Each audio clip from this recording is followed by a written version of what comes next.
and welcome to episode 30 of the Luckycast. I'm your host, DeoxysPrime, and joining me on this edition of the anime podcast, we got Kenny. Yo. We got Matt. Hello. And we got Funk. Always last. Only because Frank is at Denny's. That's true. Frank's out having a grand slam of a time. Yeah. While the rest of us are stuck indoors. He's ordering a grand slam with nachos. I just want to point that out. Just get that on the record. Did Frank take his mom to Denny's for Mother's Day? Is that why he's there? Today's Saturday. Tomorrow's not Mother's for him. Day. Yeah, not for me. Baby. And they have Denny's here in Japan too. There's many Denny's. Isn't it called Johnny's? No, there's Jonathan's. You don't know him well enough to call him Johnny. Have you eaten at Jonathan's? I have eaten at Jonathan's. I've also gone in multiple times to order a coffee and then sleep on their tables for several hours. They let you do that. As long as you order something, you can sleep there as long as you want. It's a 24-hour establishment.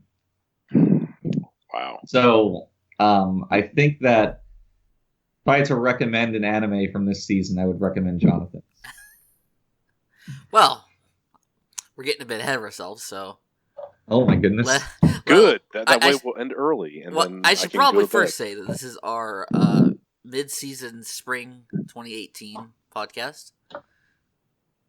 Everyone loves spring season. Yeah, it's a big season. Yeah, spring into what is this saying? Spring into what do you spring into? You can spring into anything. Well, yeah, I guess. So let's spring into those recommendations. Oh my god. That's always our first segment on these mid-season podcasts. Begrudgingly. Does anyone want to volunteer to go first? I volunteer Kenny. All right, Kenny. Hmm? Do you have a show you want to recommend? I have nothing to recommend this season. That's not true. Are you kidding me? All trash. That is absolutely Kenny, not true. That's not true, because I know you're watching Full Metal Panic Season 4. Yes, I am. Do I recommend it? Ken- No. Why? Kenny's What? favorite anime. No. That would be my recommendation. Like, can I have more than one? We'll come back if you have another We're one. blazing new trails here. But I don't know. Like you like I was just like I want to recommend more than one. You're just like fuck you. No, you can't. Well, normally, Kenny, we only have so much time here, but because Frank's not here, Okay, because you allot all that fucking time for Funk to talk about goddamn music all night for like 6 hours. God, it's all coming out.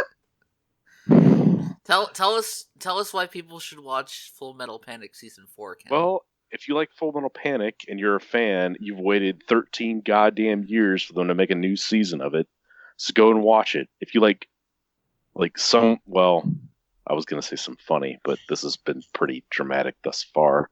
Anyway, but yeah, giant robots with like somewhat super technological advances, if that's not enough. And I guess undertones of romance. Well, I can't say anything. Like it's kind of hard to like. I mean, only 4 episodes have aired so far, but it's shown like there's like a little I guess Kaname and Sosuke, which are like the main characters, the story of like growing a little bit more, and like I think some shit's about to happen too. So yeah. For once, but Kenny, yeah. What? Can I ask a question? Yeah. So I've seen the previous 3 seasons of Full Metal Panic, and wait. You have? I have. I'm not too. joking. Yeah, I think we all have. I haven't. Well, Steve is not. But anyway, my question: I've seen the previous 3 seasons, and I liked Fumofu a lot more than I liked the other 2. Should I watch the new season? Probably not. Probably not. If you take the only thing you take away from this is like the ridiculousness of how stupid Sosuke is in modern society, like It goes out the fucking window. It's basically like the second raid, but it's a lot more dramatic. I can't really say like what exactly happens, but it's, I don't know, it's pretty I guess violent in a source. It's a straight up action show. Yeah, I mean, there's a couple jokes like in the first episode, but it just like quickly just jumps right into it. You don't need to kill yourself, Steve. It wasn't me. But did you you said you liked it less, but did you actually like the other two seasons though? I liked the first one, and I did like the second one as well. However, the second one kind of dragged on, and by the end of it, I was kind of losing interest. Yeah, like he's going through like a phase. Like I guess, did that bother you that he was just like being like depressed and just didn't know what the fuck to do or whatever, all that crap? It wasn't so much any particular story element, but rather I don't have much interest in the setting in general. Like I've never had an affinity for mech shows, and the whole. You've never had an infinity war for mech shows? Yes, I've never had an infinity war for mech shows. That's exactly what I said. And the whole scene that they set up with like this war and whatever, I wasn't very interested in it. I was just kind of getting by on the characters. And they were still engaging, but I had gotten so used to them by that point that it kind of began to wear a bit thin, and any actual thrust of the plot didn't do enough to bring me into it.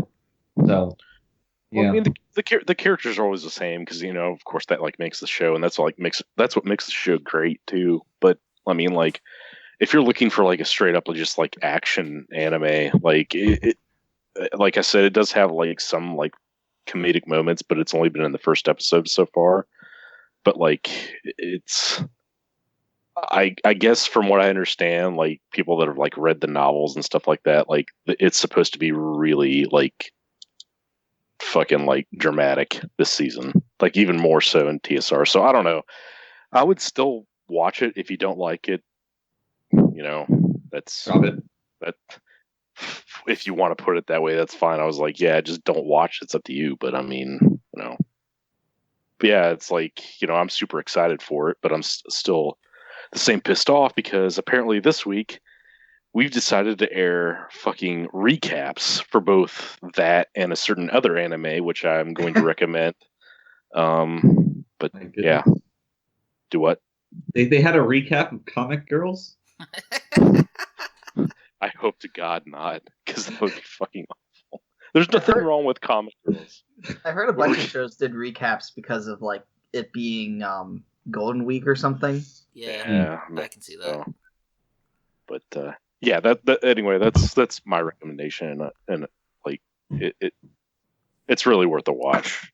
Is it worth the wait, Kenny? After all these years?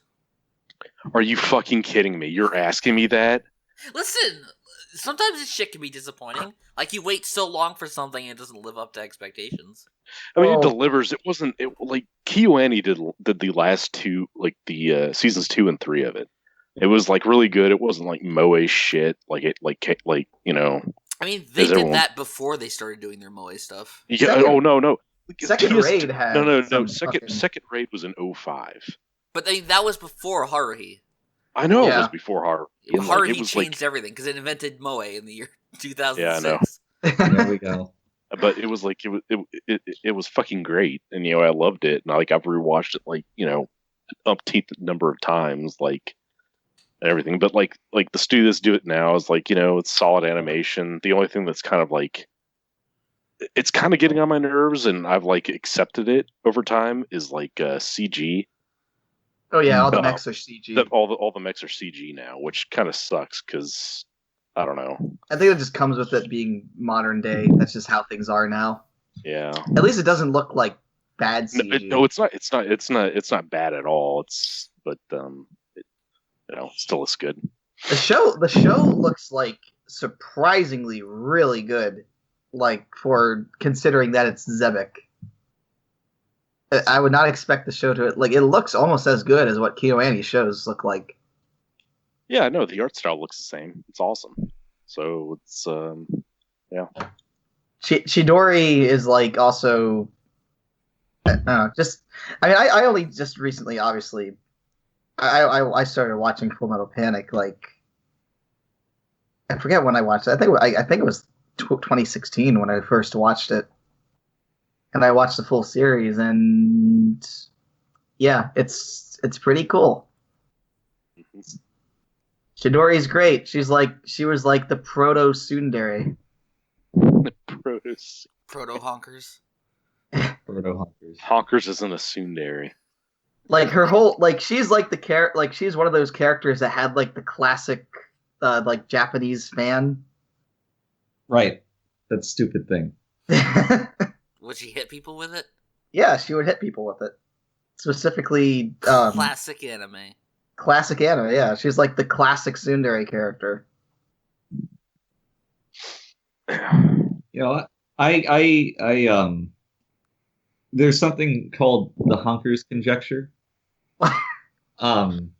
Kenny, you say that Honkers not a tsundere, but you can trace elements of Honker's character throughout the ages. You are not dragging Love Live into this fucking conversation right now. And I know you're not. With We're any not. No, we're proto-Honker. not doing this. No, we're not doing this. Similar to how Nope. humans and apes share a common ancestor, Honkers has many distant relatives throughout old anime.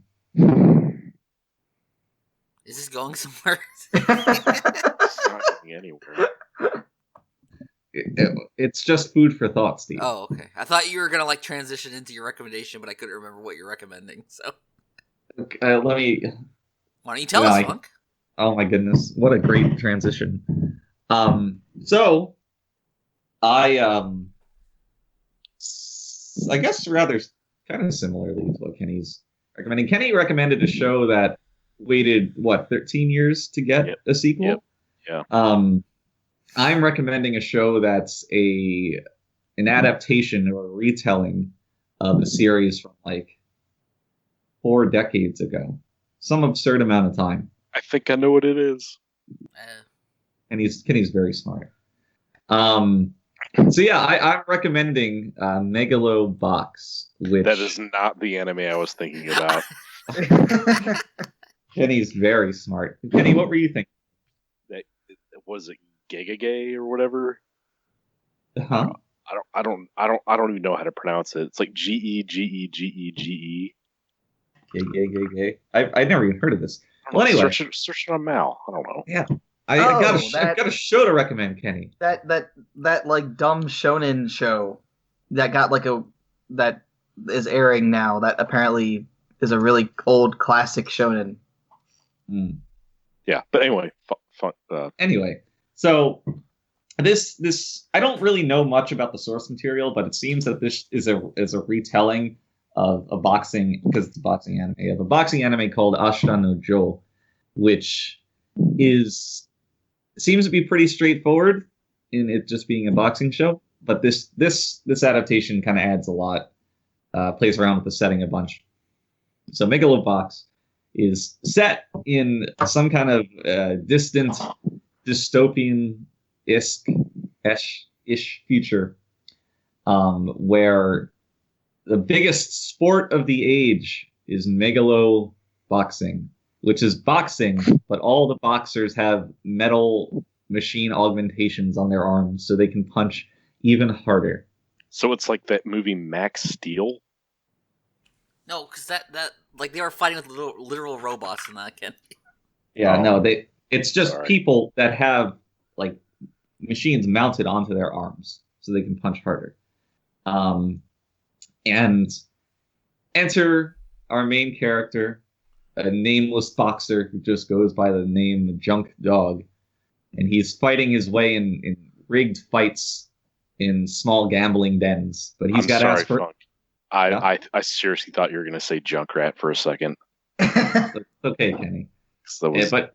But this guy's got aspirations for bigger and better things. because he's well above his contemporaries in skill level of Megalo boxing.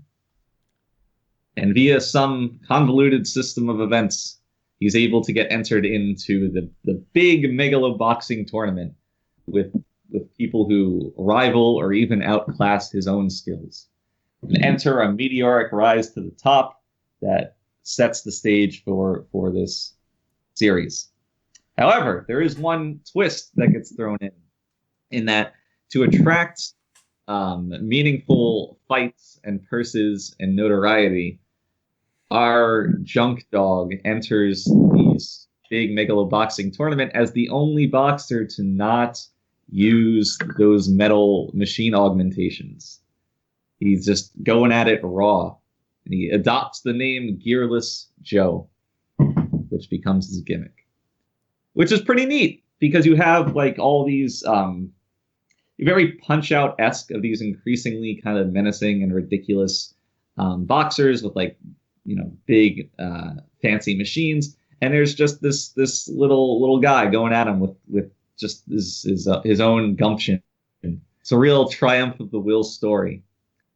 So this is just pretty much a straight up anime adaptation of Punch Out. Basically, yeah. But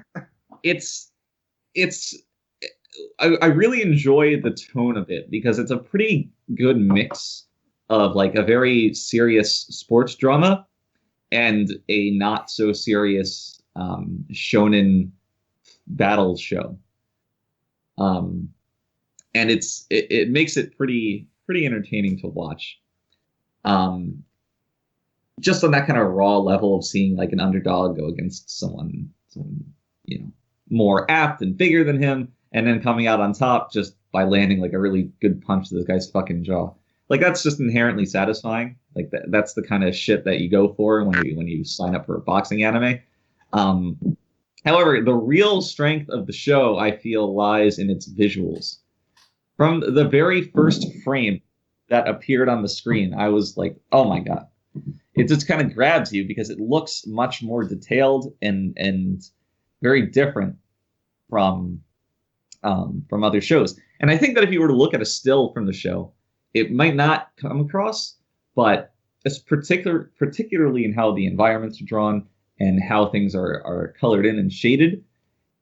It has a very distinct visual aesthetic to it, which is consistently enjoyable even once you start getting used to it a couple episodes in. I really value that.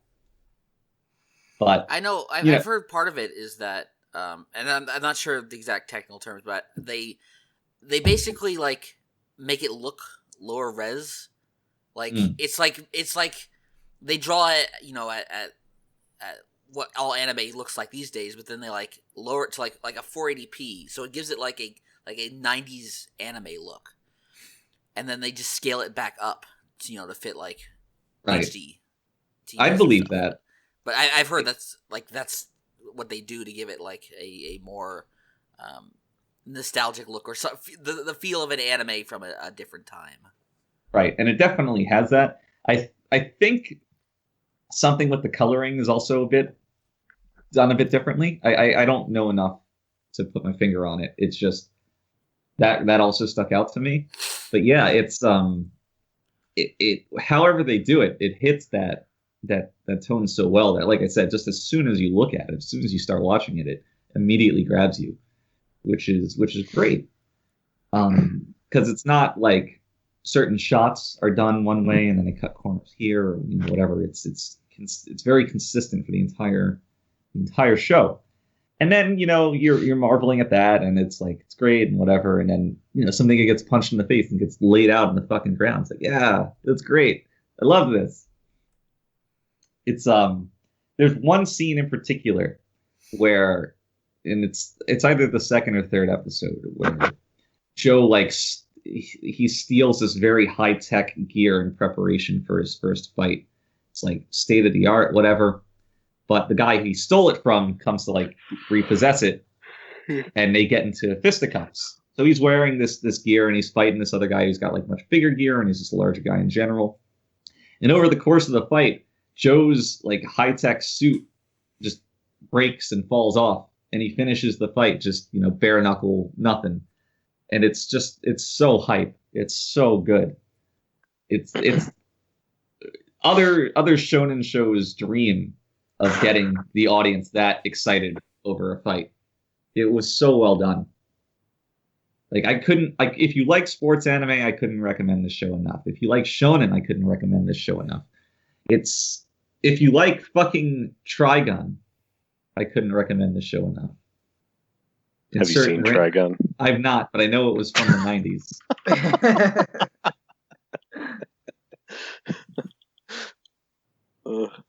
Yeah, but it's got a lot going for it. In a way, I think it's kind of like the People's anime. It's extremely high quality with extremely easy to digest subject matter. It's intrinsically accessible. In fact, this might be the latest entry to Dadcore. Joining the likes of Gangsta and such. Lest we forget. Everyone forgot about Gangsta for good reason. Don't bully Gangsta. You haven't even seen it. Yeah, I did. I dropped it. Oh my goodness. All right, fair enough. But don't let that be a knock on Megalo Box. It just kind of works in every way that it's trying to. And I've yet to really be disappointed. It's got like a high or a mid 8 right now on Mal. I wouldn't be surprised to see that climb a bit. It's just very good. So, would recommend.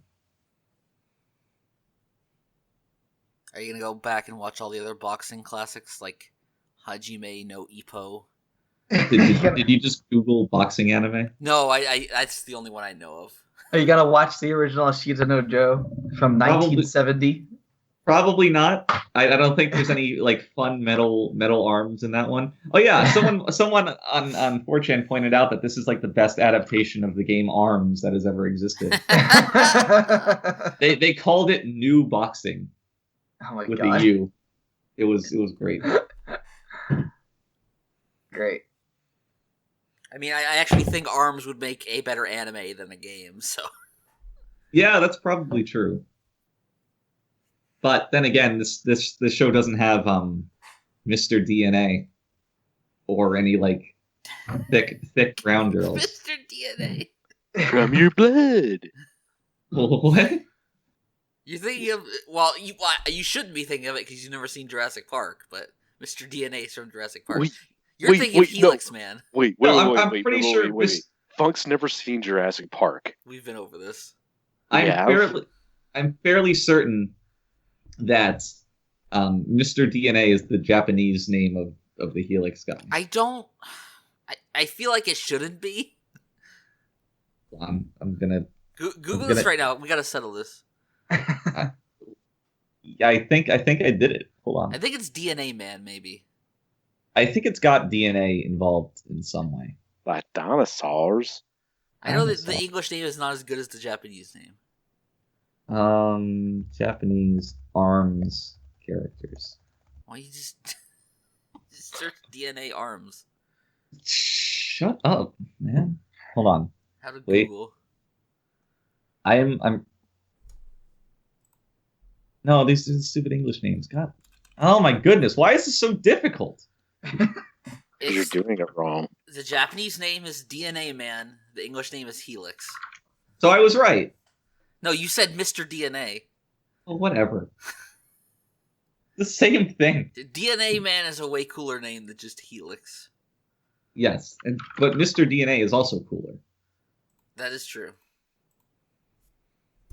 So, overall, I think Mr. DNA might be anime of the season. So would you recommend watching Jurassic Park, Funk? No, but I would recommend watching Jurassic Park. What's the third one? The Lost World?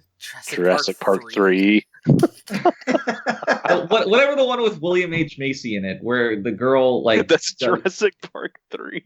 She does like unbalanced bars gymnastics. That's the Lost World. No, they go into like the pterodactyl enclosure. That's Jurassic Park 3. Yeah, and they do the unbalanced bars to like kick the pterodactyls. we gotta move on. And then like the big like super T-Rex comes by and like puts down stool that they have to like take a fucking cell phone out of. You mean the Spinosaurus, the super T-Rex? Spinosaurus is just as real as the super T-Rex. Is that where that gif's from? Where you see the guy walking up to the giant pile of shit? No, that's from the original. It's the first. Oh, that is okay. I've never seen Jurassic Park either. It's Ian Malcolm. Dino droppings are a plot point in more than one movie. You could say they're a plot point. No, you can't.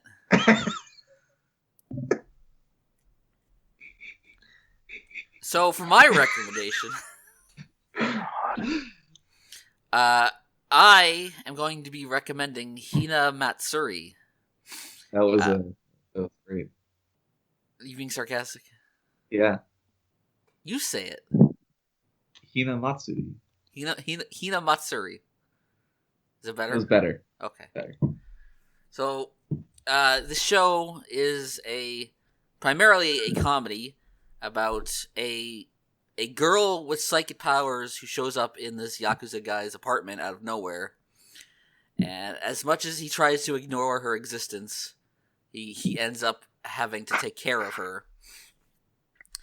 And, you know, the show hasn't really gotten into where she came from. All that we know is that she has psychic powers, and if she doesn't use them, things blow up. Although that plot point has really only been used in the first episode. Like, it's kind of discarded a bit after. But anyways, the show is just primarily a comedy about, you know, the wacky misadventures of this girl and her Yakuza quote-unquote dad. And the thing, so my primary takeaway for the show, like the parallel I immediately thought of was something like Dragon Maid, whereas this show is not quite as good as Dragon Maid, but it does have that kind of supernatural comedy element to it. And I also think, and one of the reasons why this show has kind of struck a chord with me a bit, is in addition to just being funny, it also is very good at balancing more humanizing or personal moments. Like, there are scenes that, you know, you take a bit more seriously, and it balances those elements well in a way that, you know, we praised Dragon Maid when we first talked about it on the podcast. You know, you'll have these characters who are, you know, can be in one scene the butt of a joke, but in the next scene you kind of actually feel for what they're going for, and that's kind of a difficult tone to pull off for a lot of shows, and a lot of shows get that wrong. But I feel like this show has done such a good job of making you like and care about these characters that they can put them just in about any situation, and you're like, yeah, I can buy that. I'm up for whatever this show wants to do. But I think the show, its primary strength is definitely its comedy. Like, I think this is the funniest show airing this season. I was talking to Funk about this the other night, where I was watching the 5th episode, and there's just this extended gag about these TVs and trying to sell TVs, and it kind of gets to the core of this of why the comedy in the show works, because it's all about misunderstandings, right? And it's very Three's Company show. It kind of is. And, you know, misunderstandings can be very bad in other shows, like any romance show or like a drama. Misunderstandings can be really bad, but they absolutely work for comedy, and this is a show that really gets that. Like, almost every comedic situation in the show basically comes down to characters fundamentally misunderstanding the actions and personalities of the other characters. And it just results in some really wacky and hilarious situations. And then you also have this element of these kind of middle school girls getting dragged into sort of like the seedy underbelly of this Yakuza world. Which is just as hilarious as it sounds. Absolutely, yeah. Like, I think the part where the show first won me over was in the 2nd episode, where these girls... So this Yakuza guy, he by the 2nd episode, he's already kind of done taking care of this crazy girl, and it's like, I'm done with this. I'm going back to my old lifestyle. and his kind of playboy lifestyle. So he does that, and then the end result is these girls just getting kind of dragged into that, where they all just end up at a cabaret club, which the show translates as girly club for some reason. Like it's accurate, but also like who under the age of 70 ever uses the term girly club?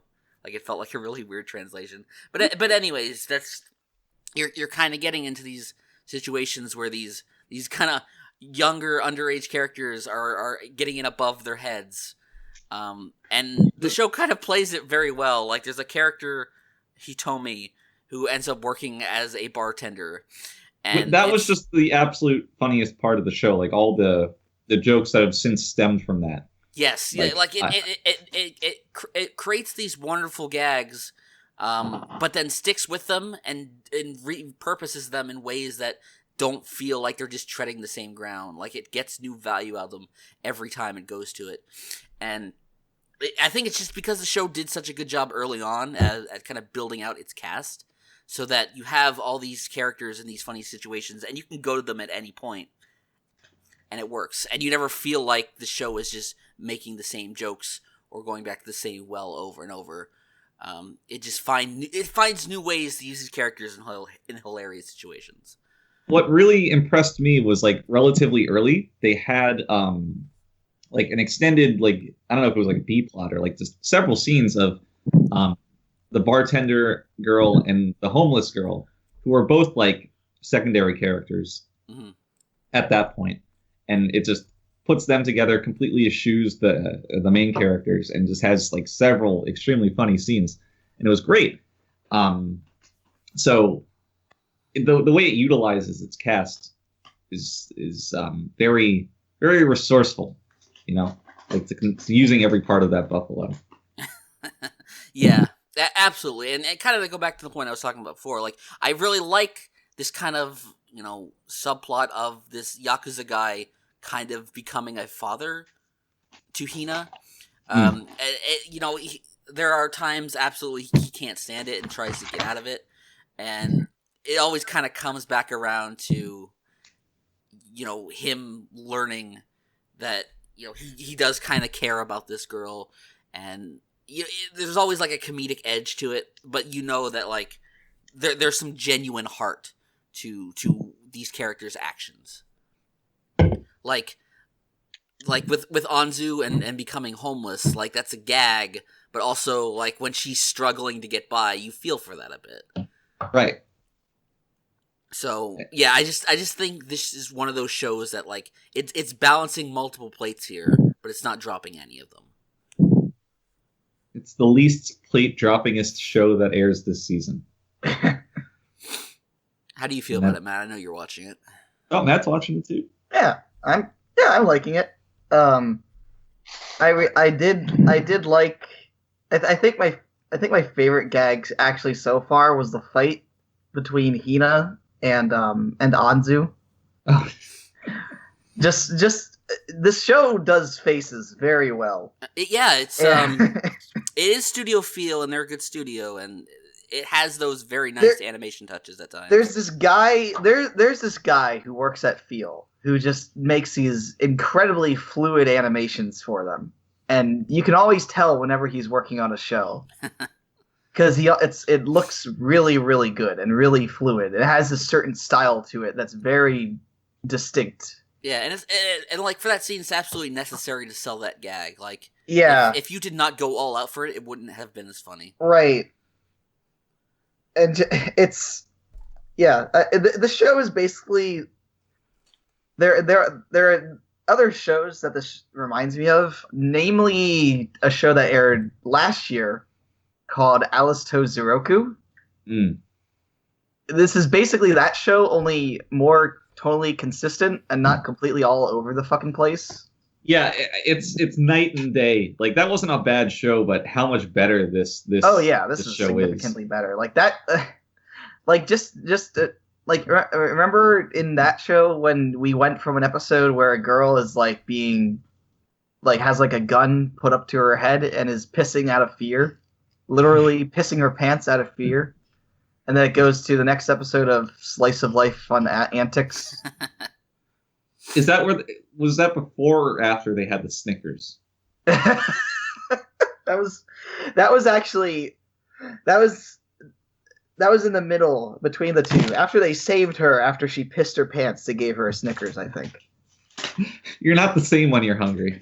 I think just from the sounds of it, the difference here is that like you know the premise of the show in general is not a serious one, but that doesn't mean you can't take the characters serious. Right. Yeah, this has a very strong cast of characters, one thing I would never expect. This is like one of the first shows I've ever seen that had like an actual like cast of characters that are just homeless people. Like I've never actually seen that in an anime, and like actually taken seriously. The only time I've seen it was like what's the name of that movie? Tokyo Godfathers, I think. Oh yeah, that's like the only time. Yeah. But yeah, and like they're all like I love like those guys, like the way that and Anzu's character actually develops over like the small course of her becoming and being homeless, which is astounding to me that like this, gag comedy show has real and evident character development. Like you see that time when Hina kind of moves in with Anzu, and it's just a complete far cry from where she was a couple episodes ago. Anzu, that is, not Hina. Hina's still a shit. That's the best part about Hina, though. Yeah, is that she's just consistently like a giant piece of shit. There's a lot to like in the show. Like you come in for the ridiculous premise and the promise of comedy, and you kind of stay for these actual emotional moments and the comedy. So there's one thing about this show that you guys may have forgotten because it's completely different from everything else in the show, but the opening scene where there's just that fight scene against those Chinese people. Do you remember that? I'm still wondering about it. I forget like what characters are in that. I don't think it's a character that's been introduced yet. In fact, I believe I've heard that like that is a scene that takes place like even after where this show may finish. Like it's that far in the future. And so I'm sort of wondering if this show just takes a turn into like a different genre entirely, because that was more like a fighting action anime, and it was actually it was animated really well, so it kind of sells it a bit. But like nothing in the show that we've seen so far is anything like that. This could be another Kokoku, where like the very first scene just forecasts like the very end. Entirely possible, although I know like it's an ongoing manga, so we're not gonna have like a definitive ending here. But well, the plot is just so heavy. I need resolution. Is Hina ever gonna get out of the mirror? Will they recover the 7 Sonichu balls?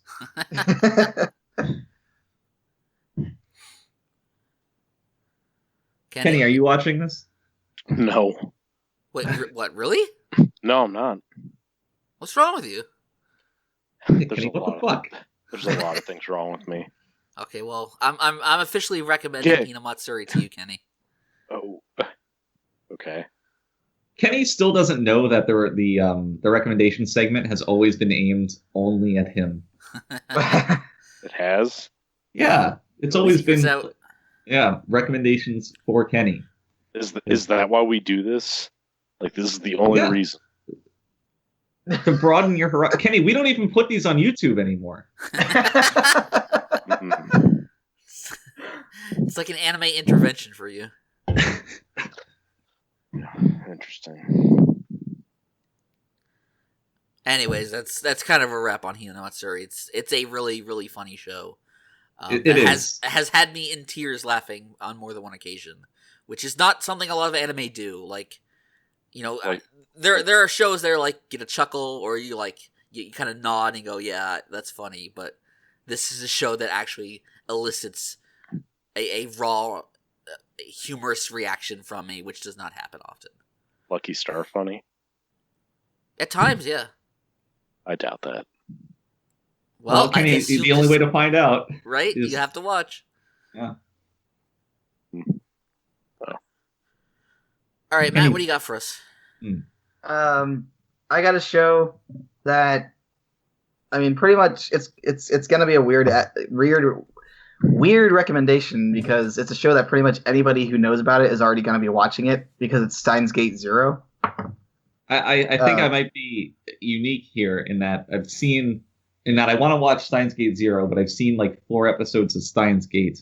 Yeah, despite how fucking old it is. You have to watch Steins Gate. Wow, Steins Gate first. Are you pronouncing the semicolon? Don't answer that. Just go. As Steve would say, it's a pretentious anime because he uses a semicolon. Listen, Steins Gate was the one that won me over on that. There's nothing more pretentious than a cultic 9. What an occultic 9. Anyway, I'm sorry, Matt. I guess the reason why I'm wrecking this show is because I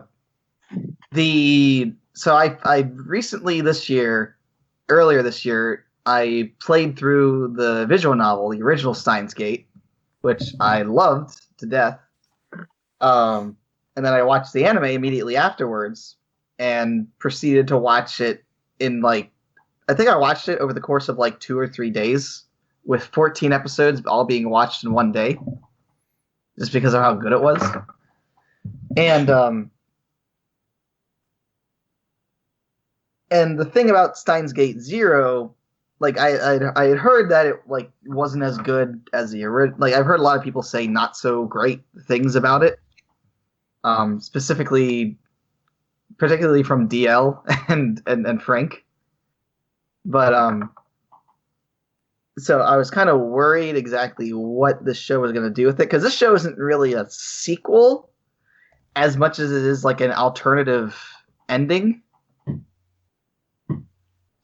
So it's something that's really hard to explain unless you've played or watched Steins Gate already. Yeah, basically, the original Steins Gate is all about all these different world lines, and in Steins Gate Zero, it's basically a world line that happens. This is like the hero fails timeline in the Zelda series. Actually, except not a joke. Yeah, except it actually happens, and it's something that has to happen for the original Steins Gate to end the way it does. So it's kind of like Steins Gate already ended, but this is what happened in order for the original Steins Gate to end. So it's not necessarily a sequel as much as it is an alternative timeline. A companion piece. Yeah, it's like a companion piece. And it's a weird thing where you don't actually need to know what happens in Steins Gate Zero to understand or appreciate the ending of the original Steins Gate. It's just there's a small allusion to what happens in this timeline, and this is just filling out those details. Right, and that's kind of why I was a little skeptical about this, because I've already witnessed a lot of different pieces of media that had these really unnecessary sequels. Halo, Star Wars, fucking, I don't know. I'm trying to think of other ones. Now I can't. But there's so many of these shows that end so perfectly. Steins Gate is almost like a perfect. The way it ends is this really just well crafted story that's almost like a loop. That you start in this place, and then you go back to where it began, only now you everything all makes sense now. And it's just well crafted, and it's this is perfect with how it's done. And then you have this, it's why are we going back to this? This isn't even really necessary. We already know what happens, so this doesn't really matter in the slightest. But it's still the good thing is about the show is that it's actually still really interesting, because we kind of see a lot of what happens to Okabe after the events. We get to see some new characters. And what I like about this show a lot is that whereas Steins Gate was more about time travel, this one seems to be more about this whole idea of like transmitting your mind into a computer, and the concept of like, and I guess kind of like the concept of what is and what is not human. Is this like Soma? Not that Soma, but You mean Soma. like the video game Soma? Kind of. Yeah. It's more like I don't want to say it's more like Blade Runner, with like the idea of like, well, basically the whole idea of funk is I don't know if you can really explain it without spoiling it, though. yeah. Well, yeah, I would rather you not spoil anything Okay. from the original Steins Gate, unfortunately. That said, like, that was the thing that kind of surprised me. I guess I didn't know what I was expecting, but obviously it needed a different science fiction element to portray other than time travel. Right. You can't just do time travel again. But much Right. like time travel, like the idea of transmitting consciousness or digitizing consciousness is one that's been done before, but it's just it is fun and interesting to see it tackled with this cast, because like Right. that is the thing that's worked for Steins Gate Zero so far for me. It's just like I really like these characters and I'm happy to see more of them. Like I'm still kind of in that place where, you know, the show still needs to justify its existence to me, but it is interesting enough, and these characters are more than likable enough to carry the show. right. I'm just kind of waiting to see where it goes. Yeah, I feel like that's kind of like the original Steins Gate is kind of similar to that. Mm-hmm. And I've heard that this does go in that same direction, where it's a whole lot of build up and then shit gets fucked up, and then it's just like a giant wild ride for the rest of the way through. And that's what I've heard about this one too. And so I'm very, very interested in seeing where exactly this is going with all this. And now it's introducing this whole thing that, oh, maybe now there's somebody else who can influence world lines and change world lines and like kind of change the timeline. Like I've only watched up to episode 4, but there's like, it seems like that we're seeing these like flash forwards of events that are happening. Kind of related to the problems that Okabe is having, without trying to spoil anything. Spoiling anything? Yeah. Yeah. Thank you. It's also a little weird because like none of us have played Steins Gate Zero. Like No. the two people we know who have are not here and would have One of them's at a Denny's. Yeah, I've heard would be able to shine more insight on this, but from what they've said before, I get the feeling that the multiple routes in Steins Gate Zero are not like they're not told like sequentially, right? They're I've very heard different. Yeah, I've heard that unlike Steins Gate, so Steins Gate, the visual novel, is very linear, where like each of the girls' ending is just like after each other. So it's just a different ending. It's just like ends earlier. Basically, the story just ends earlier depending on which girl's ending you get. Like the first ending you get is the Suzuha ending in chapter 6. Second one is the Rumiho ending in chapter 7. There's the Ruka ending in chapter 8. And then chapter 9 is you basically either choose between Kurisu or Mayuri.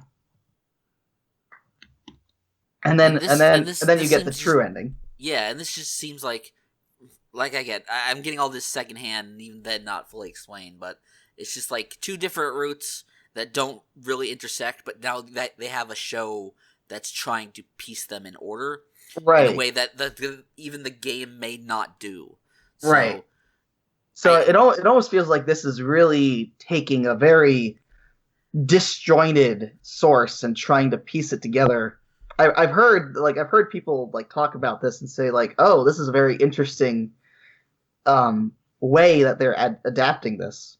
Which like I guess you kind of have to. I don't Right. Like, as an anime, I don't know how you could do it otherwise. Right. Like, it'd be really weird for the audience. Right. I will say though, one thing I would really like to see is for them to actually adapt the the endings to the original Steins Gate, specifically the Suzuha ending, because it's like insanely dark. But yeah, I feel like that'd be difficult. It would be. Yeah. I mean, you could make OVAs, but I mean, you could do all the endings in like one episode, honestly. But anyway, the show is still it's really great. Like just like the original Steins Gate, every episode just kind of flies by. It's super well directed. All the girls. The one thing I've noticed is that it seems like all the girls like had a significant boob job. I don't know why. I think I know why. Well, I mean, I know why, but why? They're just emphasized more. Because like, it seems like Mayuri has always been like that. It's just yeah. like it was not emphasized in the same way in the I original. suppose so. I like Daru's suspenders. I do. I that's the other thing I like. I do like the fashion change. I guess since we're now in a different season, it makes sense that they're all wearing different clothing.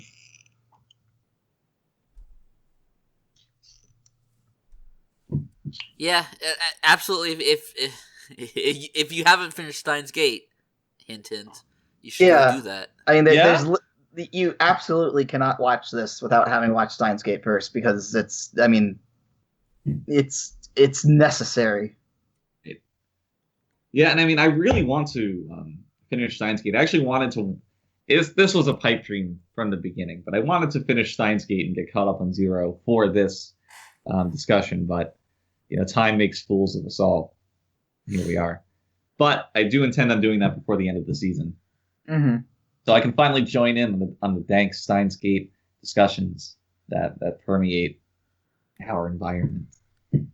I can find out what juicy Karage #1 means. That was referenced in Steins Gate 0. What a world we live in. They actually ordered it. What a time to be alive. I can see why this is the Holy Grail series. Yeah. Steins Gate is basically... It's kind of funny. Like, I'm kind of surprised you haven't gotten through more of it, Funk, because it is... I know how much you liked ReZero, and they're very, very similar shows. Yeah, like eerily similar. Watching the first couple episodes, the way that they were paced always it's like a page turner. You always just wanted to watch the next one. The problem was I was watching it with somebody else, and I was kind of on their time. Oh, okay. And then those plans fell through, and I just haven't picked it back up yet. I see. It had been like a month at that point. I see. Yeah, but from what I watched, it's like extremely just intriguing show. It keeps you on edge. Not like suspenseful, but interested. Right. Well, there's no time like the present. Oh my God, he said time.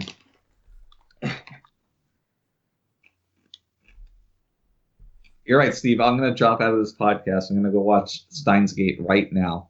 That'll make Kenny happy because he wants to listen to the music. The thing is, we still have to have a 4-hour OPED segment. It just means that you have to lead it, Steve. Oh, no. That won't go well for anyone. I was so caught up in what I was doing, I forgot all about it. I didn't even realize I was doing that until you pointed it out. Yeah, that's totally what I was doing. All right, Kenny? Yeah, Kenny had one more. He did. Did I? You said you had 2 things to recommend. Uma Musume, Kenny? They both had recaps. No, they didn't. FMP had the recap. You said the other show had a recap. Don't lie to me. Yeah, the other show had a recap. Kenny's gaslighting me. It was... Kenny, are you going to recommend Uma Musume or not? Are you? No, because that's what you wanted to recommend. The other anime I was going to recommend was GGO. Wait, what? What is GGO? The other day you were like, I'm going to recommend Uma Musume and FMP. Do you seriously believe me all the time? Yes. Oh my Okay. God. What do you want to say about GGO? Is this Sword Art? Yes, the spinoff. Yeah, it's the spin-off of Sword Art Online that has to deal with like just guns and Girls with and guns. girls with guns. What need I say more? Seriously. Is this basically an anime version of Battle Royale? Yes. In fact, I think you mean an anime version of Fortnite. People are going to draw those instant comparisons, and they are kind of accurate, except this was written well before either PUBG or Fortnite came out. Before Battle Royale games actually were a thing. Okay. And it is worth noting, you don't actually have to watch Sword Art Online if you want to watch this show. No, you don't. That's what makes it good, because the characters are better, for one. I don't know. It's just like the Asuna and like Kirito thing got pretty fucking old. Like about halfway through the season 1. I don't know if that's just me, but no, this is like I don't know. I guess I'm just being like kind of a fanboy. I played like the game Fatal Bullet, which I'm like still currently playing, which Steve is like kind of irate about a little bit because I haven't beat it. No, but just go on. Well, it took you a while to get there. Yeah. I'm going through my mind why Kenny thinks I'm mad at it, and I'm not. I was just always curious why he hasn't beaten it yet, but I guess he reads that as me being mad at him. You are. Anyways. You know what? It's been a while since I watched that arc in the actual SAO, but this does seem to have good synergy with the game. Like, it even has the same UI as the game and stuff. And I don't think the original SAO got into that stuff. That's pretty neat. If it has like hallmarks of the actual game, like that's immersion. No, it really does, because like they use like it's just like certain perks and stuff like that. Like they have like speed and like all that shit, and they like actually explain it. Just like, oh yeah, you have that like fucking perk you can use and da da da da, and like that stuff was only briefly mentioned in SAO, but here it's expanded on a lot. Can I just real quick speak to that? So I haven't seen the show, and I'm not bullshitting. But so another show that's airing this season is the Persona 5 anime. And when things in that anime happen that are like drawn directly from the game, like their representation of the battle system or whatever, it strikes me as like very cheesy, and it kind of pulls me out of it. But for this show, because it's like set in a game and it's drawing from a game, it seems so much more authentic to do that. Well, there's also the fact that in Persona, like, the game is already over the top stylish to the point that you could not possibly hope to match that in the anime. Like, they have like an impossible standard to live up to. Yeah, but I don't even mean like at the ending when it does the their representation of the end of battle screen where like you get experience or whatever, but it's just more so like, oh, a boss fight happened here, so we're just gonna throw in 3 enemies and have them do some moves. I mean, yeah, this is different in that that's an adaptation of a game, which is a lot harder to do. Where right. This is an adaptation of a novel that's also and has a game adaptation. The game was an adaptation itself. Like I recognize that they're not the same, but it's just I get you throwing in these kind of like on the surface hokey elements. It rings so much more authentic here. Well, that is one thing I did want to mention about the show is that it is essentially a show you're watching people play a video game, and like Sword Art Online, the actual series has arcs like that where they're just playing a video game, and they're probably the worst part of SAO because there's just one, there's no stakes to it. 2, it's just kind of boring watching people play a game, and I thought that was going to be my issue with this, because that's all it is. It's not like a death game like Sword Art Online is. This is just people playing a video game. But it does incorporate more personal tension into it. Like, the characters in the show who are playing the game, like, they have their own personal reasons and emotional reasons yeah, it's like for playing this game. It's like the main character in the show has a height complex. Yeah. Like she's a Japanese character and has a height complex. So Like Will they ever learn? yeah. It's very good about getting to the core of why some people play video games and why some people use video games as an escape. Like it hits on that note very well, which is why I think the show works. Because even though they're just playing a video game, you care about the emotional stakes of these characters. Like this means something to them, therefore it means something to you. So that's what I think the show is much better at than those arcs in SAO where they're just playing video games.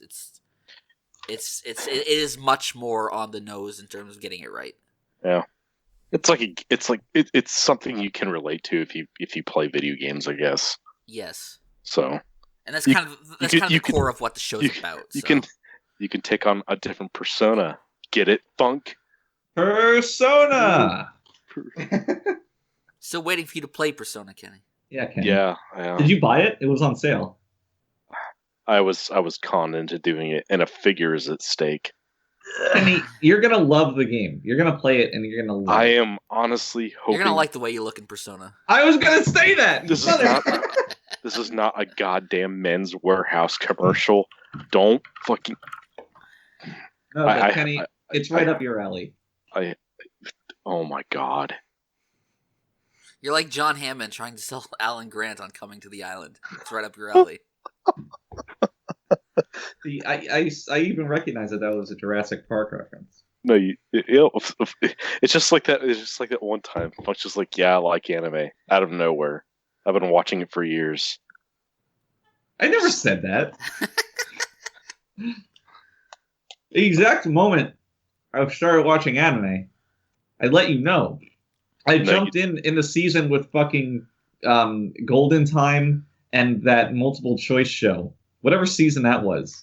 That's when I started watching. I think Yuri Yuri 2 was airing that season as well. Yeah. Whatever. Your story's full of holes, Kenny. I don't care. He doesn't care. You don't care. I don't, and I'm sorry. Well, Kenny, if you're not going to recommend Uma Musume, then I will. Well, I'm gonna recommend Uma Musume. Usume? Actually, we don't need more time for recommendations. We got time. Maybe. Save it for the end of the season. We'll talk about it.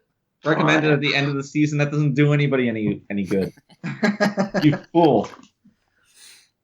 All right, we're gonna take a break and we'll be back with more Jurassic Park references. Sounds good.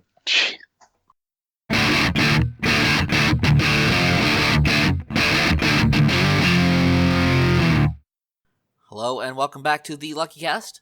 We're gonna move on now to our drop list, which is the shows that we've dropped this season, and it may actually be like one of the more boring segments we've done for this because I don't think a lot of us have dropped a lot of shows this season. It's astounding. It really is. I think our eyes are becoming more discerning over time. Or just the fact that you got in way too late, so you knew it was bad already. Don't look, just because I usually drop like 11 shows and I dropped 0 doesn't mean that there was anything different going on. You let us down. I did. That's a recurring theme. Not throughout this podcast, but throughout my life. Wow. That's sad. You know what else is sad? 3D Kanajo Real Girl, which is a really fucking dumb title. Lars and the Real Girl? There we go. I'm kind of interested in this. So, the first weird thing about this is that as soon as I watched it, I like my first thought was, wow, this is just another like clearly otaku pandering show. And then I find out this is technically a shoujo that's written by a woman. And it's like, what? What? Because, like, you know, women shoujo writers don't typically write these otaku pandering shows. But, you know, you watch it and that's kind of what it is. And it gives it, like, a really weird vibe in that it's going in two different directions and can't really bring it together in any way that actually works. But that's not even, like, the first problem with the show. First of all, it's really fucking bland. Like the show is so flat. There's nothing visually interesting about it. Even for a show that it's not going to have a lot action set pieces or moments like that you expect well animated. It's just there's nothing here. Like it is just boring to look at, and it's also boring to watch. It is another one of these fucking romance shows that's just built on endless misunderstandings to drag out the drama. Like the entire first episode was kind of like that. I got the feeling that like this setup would work better if it was written as a comedy, but it plays it so straight that it just doesn't fucking work. Wait, this show's not a comedy? It's not a comedy, no. Like it is. It is a genuine romance show. Oh no! And you watch it and it's very awkward. Like the way the characters act and talk and how they respond to one another. Like it's just the most completely unrealistic way you could respond to any scenario the show presents. And then by the second episode, I was just kind of mentally checked out. So I was like, I'm just gonna look ahead, read some spoilers, and see if this goes anywhere interesting. And spoilers for anyone who actually cares about the show, but no one does. The end of the show is about this girl getting a brain operation and losing her memories. What? Wait, what? I'm sorry? That escalated quickly. So at the very start of the show, the girl like goes out with this otaku guy for no reason and she hated it so much she needed to get a brain operation to forget. No, she's like, okay, I'll go out with you, but it's only 6 months because after that I'm moving away, and it turns out the reason she's moving is she has some kind of illness and needs to get a brain operation, which causes her to lose her memories of the whole thing. And it's just what? Apparently, even people who like the series hate the ending. So it's like, wow, I really dodged something by getting out of this one. So yeah, I just dropped it immediately. So Steve, based off of that, can I make a quick like mini recommendation to you? Uh-huh. So there's another romance show airing this season called it's abbreviated as Wotakoi. I have it downloaded, but I haven't watched it yet. So this show is like the exact opposite of what you just said, because all the characters. So first off, all the characters are adults. They're all like 20-plus-year-old adults who work in an office job. They're like mid-20s. They're like mid-20s. Yeah, the main character, like the main girl is the two main characters are 26. So in this show, it's a comedy. It's a romantic comedy. It's more episodic. Any kind of misunderstandings that arise between any of the characters are solved within the course of the episode itself, and every character talks to each other like a human being and like an adult. Wow, sounds great. It's kind of like Netju no Susume if she actually stayed at her job. And it's actually really funny and kind of cute at times too. Also, it's actually not about just one couple; it's about two couples, and both couples are very, very different in how they talk and interact, like just how they generally interact with each other. And it's very smartly and interestingly written. Oh, yeah, I definitely have plans to check that out. The characters like understand the situation a lot of the time. It's pretty fucking hilarious. Well, it is pretty funny. Yeah, it actually gets very Genshi Ken-esque at times too. I buy that. Because they there's an episode where they go to a convention and the girl has her own booth, and there's shenanigans happening surrounding the convention and stuff. So there is some of that in there too. Okay. Yeah, I do plan on watching it.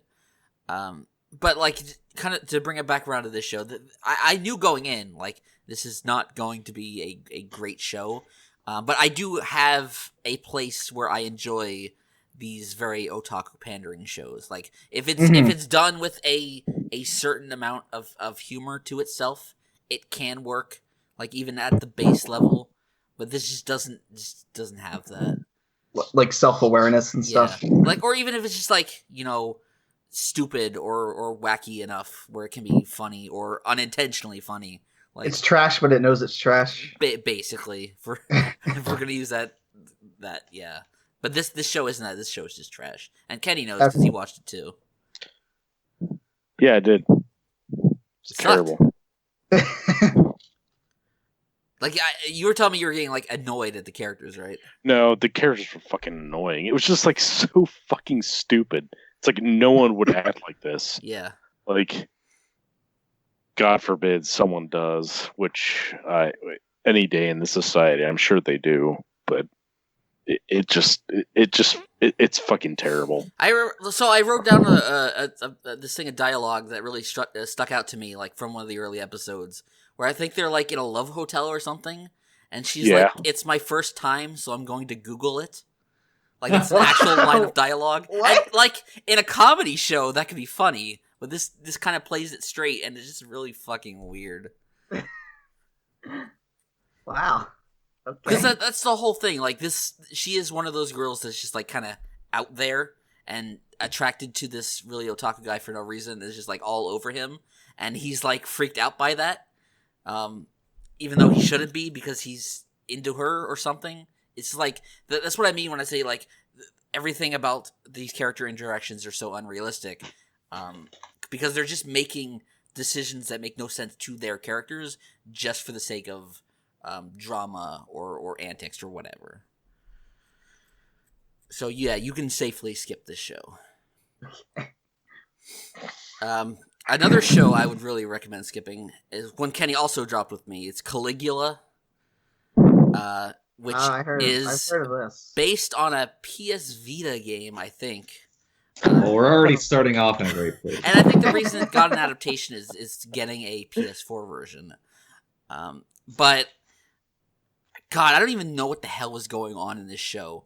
All I know is I saw the like the thumbnail image of it, and it's one of those shows where the thumbnail is the characters all like coming from the right side of the thumbnail, like almost as if they're like running towards the opposite direction, and they all have weapons or something. And I know every time I see one of those kinds of thumbnails, it's probably a shitty like video game adaptation anime. Yeah, it seems like some that. gacha game or something.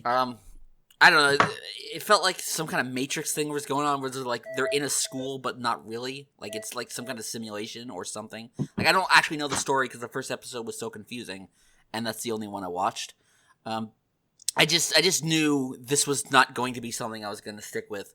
When, like, in the first 5 minutes of the show, there's this shot of these characters walking, and they're just walking in place for 10 seconds. Like, the show's not even trying to simulate an illusion of movement. They're just walking in place. And then it cuts to another scene briefly, and then cuts right back to that same shot of them walking in place for another 10 seconds. It's like, this is the first episode. Like, there's no excuse for this kind of shoddy production value. If you're gonna go out, at least do it in the first episode. Like, go all out here. They can't even be bothered to do that. And then, the entire first episode was basically this really boring, bland high school boy espousing, philosophy that's way too much for his age. Oh, no. Like quoting, authors and shit, and it's like, what are you even talking about? I made the note here, this is the kind of guy that people would say you must be fun at parties.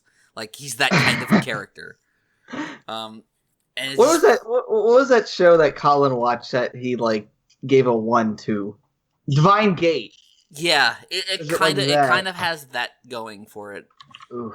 Where the writers are trying to be too smart for their own good, and they clearly do not have the skill. Even if they did, it just would not fit for this character, and it just instantly turns you off of him. And then you get to the end of the episode, and it just evolves into people turning into monsters and shit in the gym, and chaos happening. And it's like, I don't even fucking care. Kenny? Yeah. Yeah? Is it about to sum it up?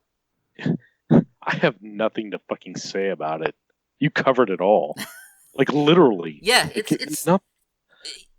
I don't know if it goes anywhere, because first episode was such a mess. It's hard. Wait. You actually finished it though. No. I dropped it at the end of the first episode. I was saying I don't know if it goes anywhere. No. That's what I meant. You finished the first. Yeah, I finished the entire first episode. No, I didn't make it past like the recycling walking part. Yeah, that was fair. That's fair enough to drop out there. I was fucking done. I was like, and you know me, like, you know, I like to finish shit like to the end, even though it's like fucking garbage. Like that's fucking saying something.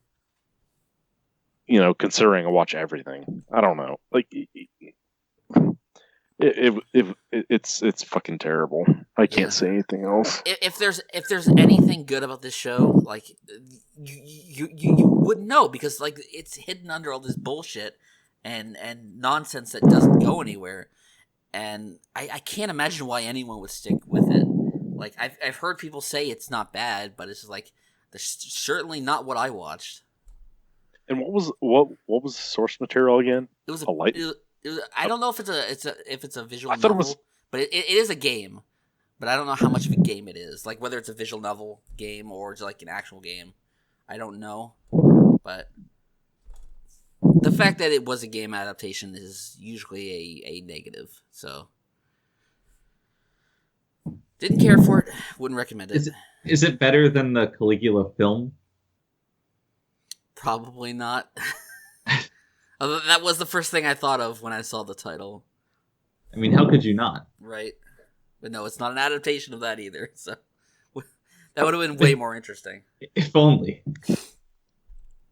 And the only other show I dropped this season, which no one else watched, was Gundam Build Divers. You watched the previous seasons of this, right? Yeah, the previous seasons were Gundam Build Fighters and Gundam Build Fighters Try, and the first season is really good. Like it is a kids show, but it's one of those kids shows that's not like it doesn't talk down to you. Like it is a fun and entertaining kind of shonen show of these kids who have their like Gunpla models, which are like the toy Gundams you build from scratch and stuff, and you put them in these machines and it kind of makes them real and they battle with them, and it's kind of cool. The sequel wasn't as good, and this show is just like it's not even really connected to the other two. Like I don't even know if it takes place in the same world as them, and it's just inherently less interesting because instead of just like taking the toys and making them real, it's just like they're playing a VR game. Like it takes that interesting aspect of it away, and they're just in a VR game. And it's just like this isn't what I liked about the first couple series, and you don't even have any of the old characters that I liked either. So this felt more like a kid's show that talks down to you. Like this is could only be entertaining to kids. So it's like, not gonna stick with it to see if he even calls back to anything from the old shows. I'm just gonna drop it. And that was about it. Like I didn't really feel like getting like into some of the more obviously bad shows this season. Like even just to poke fun at. I just don't have much desire to watch stuff when there's already so many like sequels and stuff that I'm already have on my plate. Just felt like, don't want to go anywhere else. But Funk, I know you didn't drop anything. Kenny, you only dropped last period? That was even the other show you dropped. It was that, and I really can't tell you what it was about. And like a Maho Shoujo site, the same. That's that's the edgy magical girl show, right? Yeah, it was. I was just like, so that was the one I was thinking about watching just to talk about, but couldn't even bring myself to that. No, I didn't finish the first episode. And then other than that, like what you also dropped, like I mean, you said it all. I mean, there's no reason for me to say anything else. Not that I would, but yeah, I covered it. Yeah. Did you have anything you dropped, Matt, that was different from us? I haven't dropped anything. Oh like I very carefully picked my shows this season because I was looking through all the shows. Yeah, I was just looking through all the shows, and I was like, this doesn't look that interesting. This horse show looks kind of dumb, even though it is PA Works. I mean, now that I actually see like scenes from it, it looks cute. Like, it looks watchable, at least. I don't know if I'd actually watch it, but it doesn't seem bad. Like, when everything this season is like either just really shitty, or a sequel, or something that's actually like pretty decent. Yeah. Like I was saying, there was not a lot of shows I just took a chance on. Like Hinamatsuri was one of them. I had no idea what that show was. I've heard good things about that, and I know apparently the manga is actually really popular in Japan. So it seemed I was like, oh, okay, this is probably going to be pretty decent. Also, the fact that it's by Studio Feel, so yeah, and they've been doing really well with making good stuff. The only other show I was kind of thinking about looking into was this one called Golden Kamui. Yeah, I've heard that's not bad, but also has really bad CGI. Like that's the only thing I know about that show. I saw this bear webm, and I was like, there's a really oh bad god, CGI bear in it. it was like, I just imagined that fucking what's it called, Berserk anime, and that image of him walking. Oh no. And it looks not too far removed from that, like the CGI of that fucking bear. But yeah, this season, it was pretty easy to vet my shows this season compared to some other ones. Also, the fact that I've actually been kind of, I'm finding it more and more difficult to actually find the time to watch as much as I want to. Or at least as I used to be able to watch. And it's like, I just need to keep it to like 7 shows. And it is harder in a season like this, where there are so many sequels that you know you're going to watch, because you already know what they are, and know their quality, so you're kind of committed to them. Right. And that just takes up so many slots of stuff you can watch. Even I'm like that. Like I haven't watched as many shows as I normally do, and I just don't really feel like it, so... It's like, unless I drop something, it's hard to make room for other stuff I want to watch or even consider watching. Mm-hmm.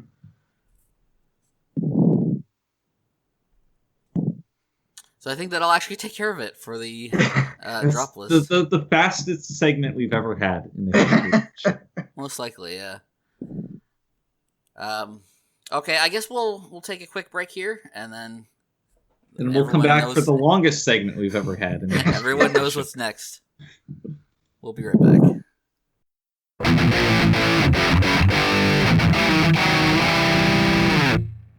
Welcome back once more to the Luckycast.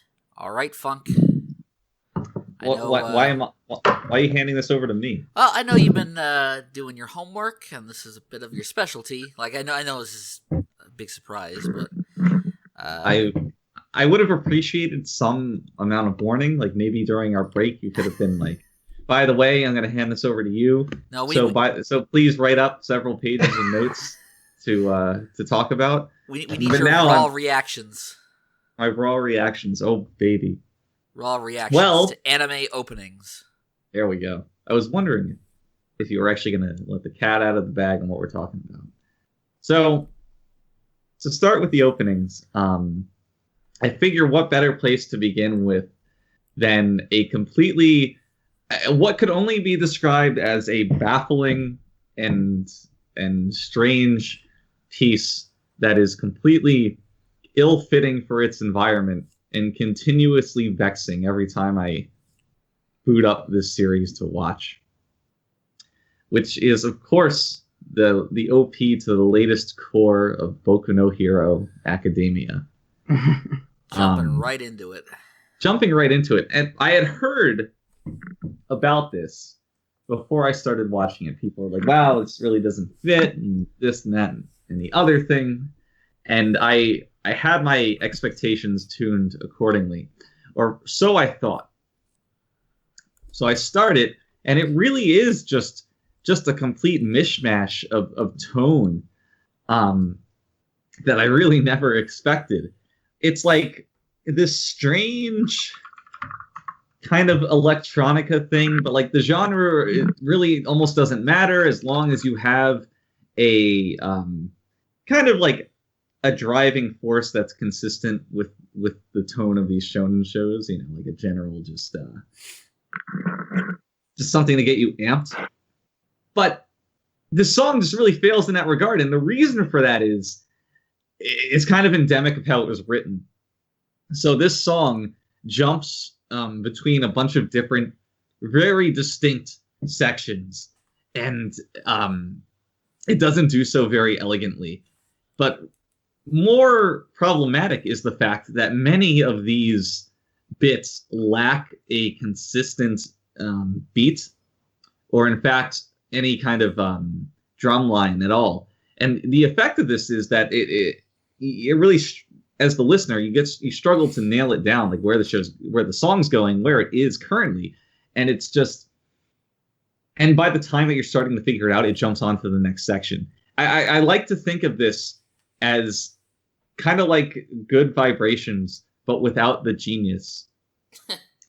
In how varied, yet how mishandled it was. Like they're trying. To say this song has no effort into it could not be further from the truth. But what actually ends up happening, what your result is, this is not at all taken on its own merits. I don't think it's a good song. And when you put it in front of Boku no Hero, it's like, what are you trying to do here? It's just what do they mean by this? Yeah, what did they mean by this? It's just so strange. Because I wasn't a huge fan of any of the previous OPs. They were good, but I wasn't big on them. I wasn't huge on them. They were pretty typical shonen anime OPs. Right. They did their job. This does not do its job, and I really struggle to think what job it could possibly do. So I every time I watch the show, I try to come around on it. And from talking to Steve has somewhat come around on it, right? A little bit. Like, you know what? When at the end, the part that kicks in when All Might's powering up, yeah, that kind of gets me a little excited. But like, that's the only part of the song that I really remember at all. Mm. You know what I think this song's biggest crime is, and that's maybe endemic to the fact that it's just not a very good song. But like, it doesn't even sync with the visuals of the opening. Right. Like, that's like the number one thing your anime OP should do is like sync with the visuals, and it's just like it's all over the place, I guess, because the song is too.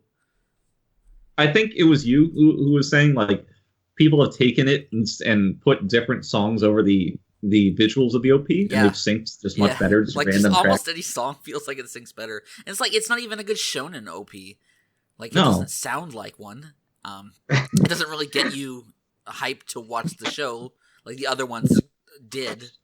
So, like, I just don't know what were they thinking? Like, legitimately, what were they thinking? This is the Ancient Magus's Bride OP2 of Boku no Hero Academia. The OPs. fucking Sakura Quest OP2. Oh god, that's a way better. Yeah, that's a way better comparison. Like, I appreciate when people in charge of these decisions try to take risks. Like, I get that. And it's good. However, just because you took a risk doesn't mean it panned out. I'm not sure if this is really even a risk. I think it's just a misfire. Yeah, I believe that. I believe it. It's also, they are a band that have done anime openings before, and I think they do have a bit of a fan base, which I think it does explain why some people do like it. But yeah, it was not a good choice here at all. Just, ugh. Ugh. Well, we can move on to greener pastures, or perhaps even whiter pastures. The next OP that I wanted to talk about was the OP to the latest core of Soma, Shokugeki no Soma, which, I'm not going to lie, has kind of come from a very mediocre lineage. Soma has had good music, but a lot of the time it's been encased in ED. Even that one ED that everybody hates, that is actually pretty good. That very first OP of Soma, though, Funk, that was really good. Yeah, it was the best one, but it's been downhill since then. Perhaps breaking the trend with this one. One of the things that immediately grabbed me, I love the vocal melody in the verse. Like, it kicks in almost immediately in the song. I don't know what about it, but it's just intriguing enough. Then there's like the drum works good. There's like this little unstable, like unsteady ground tom beat that is then replaced with a disco beat going forward. And like over the disco beat, there's like the guitar and the bass trade off like fun little fills. Like that's very nice. The song's not great, but it has like, especially compared to the previous show, for a shonen OP, it hits the tones that you want perfectly. It's just got energy, it's got drive, it's got a little bit of cheese to it. The chorus has like these silly little harmony vocals doing ahs and oohs that are always fun. And it's successful in every way that the Boku no Hero OP was a failure, I think. So it's wanted to put these two up against each other. It's very evident, everything that I was talking about, just to see it done on the other end of the spectrum. This isn't a great song, but oh my gosh, so much burping. It's not a great song, but for its environment and for its show and for its goals, it's wildly successful. So, props to Soma. Props. Slaps to Bear Burgers. Smelly Bear Burgers. Smelly Bear Burgers. What do you think about this song, Steve? It hasn't caught me. Like it's one of those OPs I think that in the moment of watching it, while watching the episode, I like it, but then like I kind of immediately forget it. Like it doesn't last with me beyond the actual episode of the show. I buy that. But I do like it in context of it just being a Soma OP. It works. How do you think it compares to the previous Soma OPs? I remember really liking both the OPs of the first season, and then the God damn, there's been 3 seasons. Was this like the 5th OP now? Yeah, I believe so. Okay, I can't remember the opening of the 2nd season, and I can only vaguely remember the opening of the 3rd season, which probably says a lot about them. Right, they're just kind of like, they're just forgettable. The music in the show hasn't been the best, but like I said, I do think the EDs have kind of taken precedence over the OPs. I can see that, yeah. Like even the very first core, which had a really good OP, had that amazing ED. I mean, you linked to it last night, and it was really good. Yeah, I came across it while I was listening to this, and it just reminded me, like, man, it was a really good song.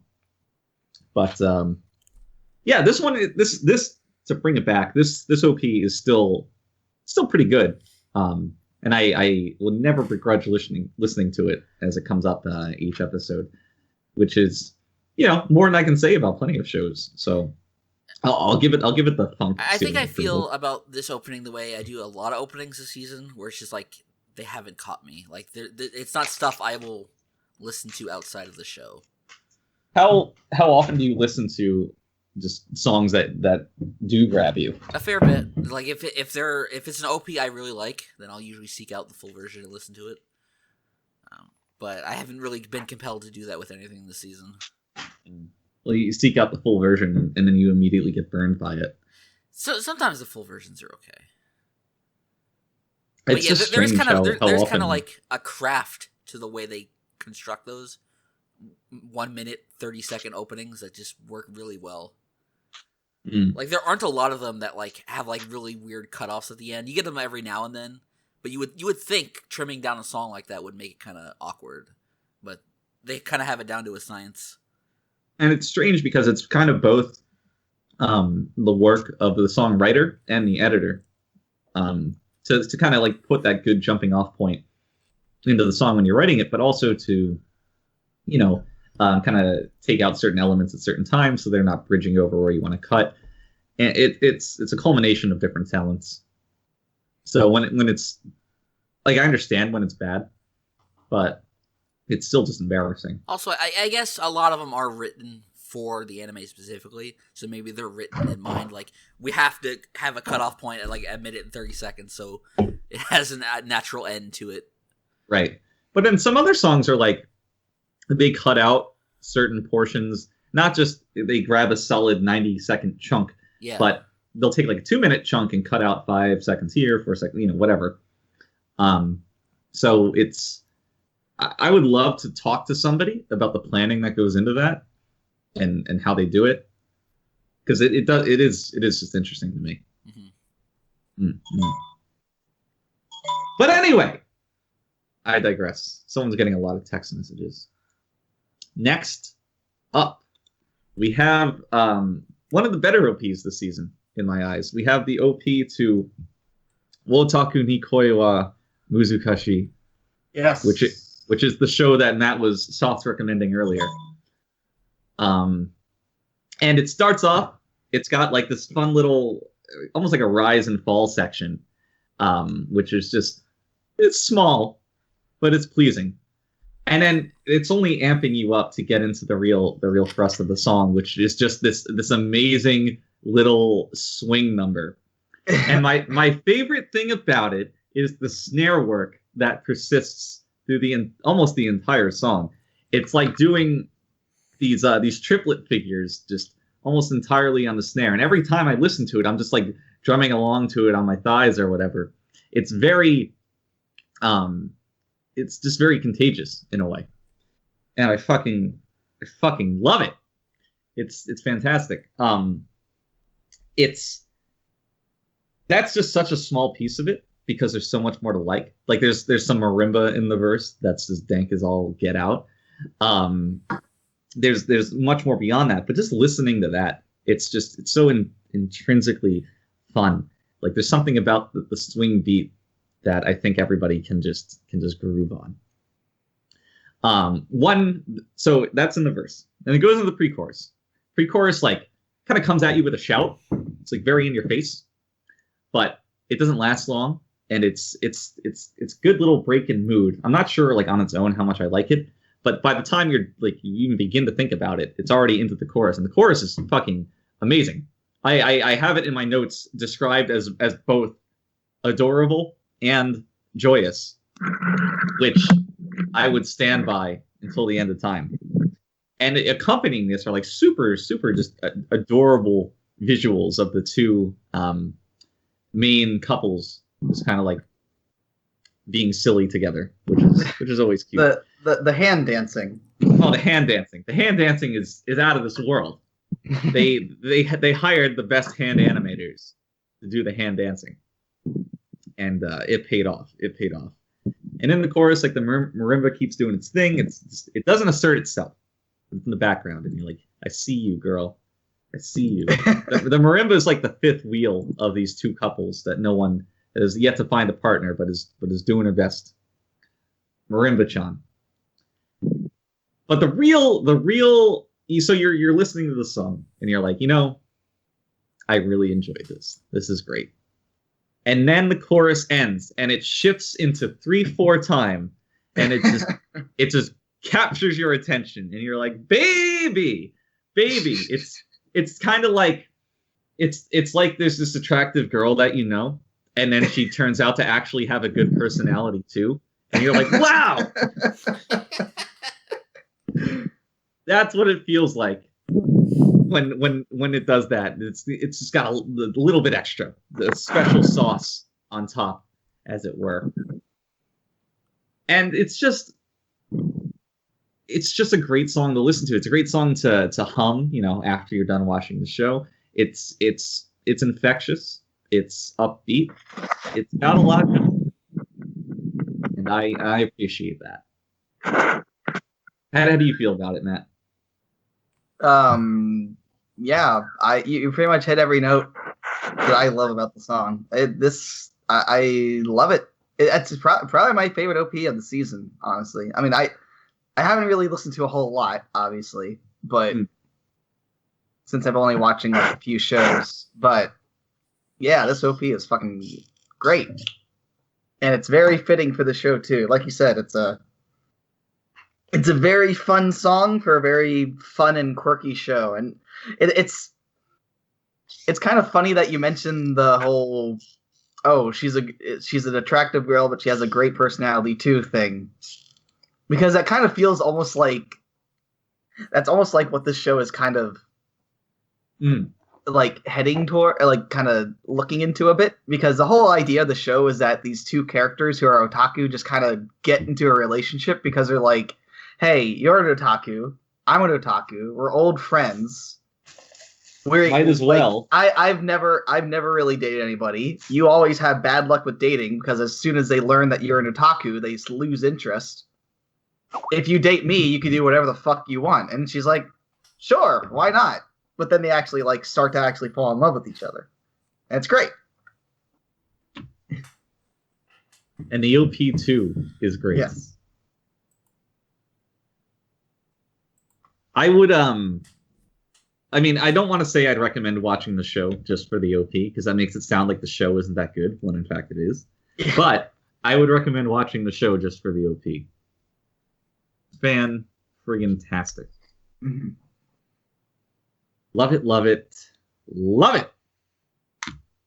So, this song had like that little brief foray into 3/4 time. Not out of this world, but a slightly non-standard time signature. So, only fitting to transition into our next song, which is entirely in 7/4 time. Oof. Yeah. And this is the OP to Megalo Box, which kind of starts out with it's kind of like a very chunky kind of riff. Throughout the song, the bass is almost playing like an ostinato figure, but it's doing so with like a fuzz box on it. And the name of this song, unofficially, is Texture.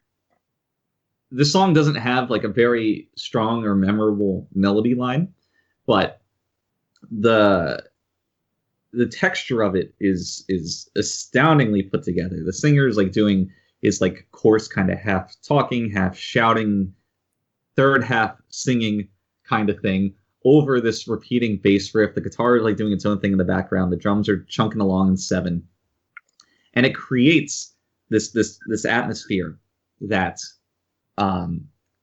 ultimately ends up sticking with you, especially when combined with the vocals, because it's doing this thing with the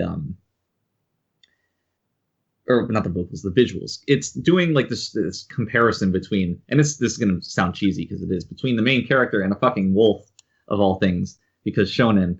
But it's kind of neat. You know, you got all these distorted guitars, and it's cutting like very fast between shots of him riding his motorcycle and a wolf running along the desolate landscape. And it's like, you know what? I'm kind of into this. I'm kind of into this shonen crap. You know, I'll allow it. I'll allow it. So it's doing its thing. It's doing its thing in a way that I really like. Halfway into the song, they introduce some synthesizers in the background. It's very, very low in the mix, but they kind of add to it. They add to the proceedings in a very, very fulfilling way. It's like that kind of cheesy embellishment that it's only playing like root notes and not even a whole chord, maybe like a root and a fifth.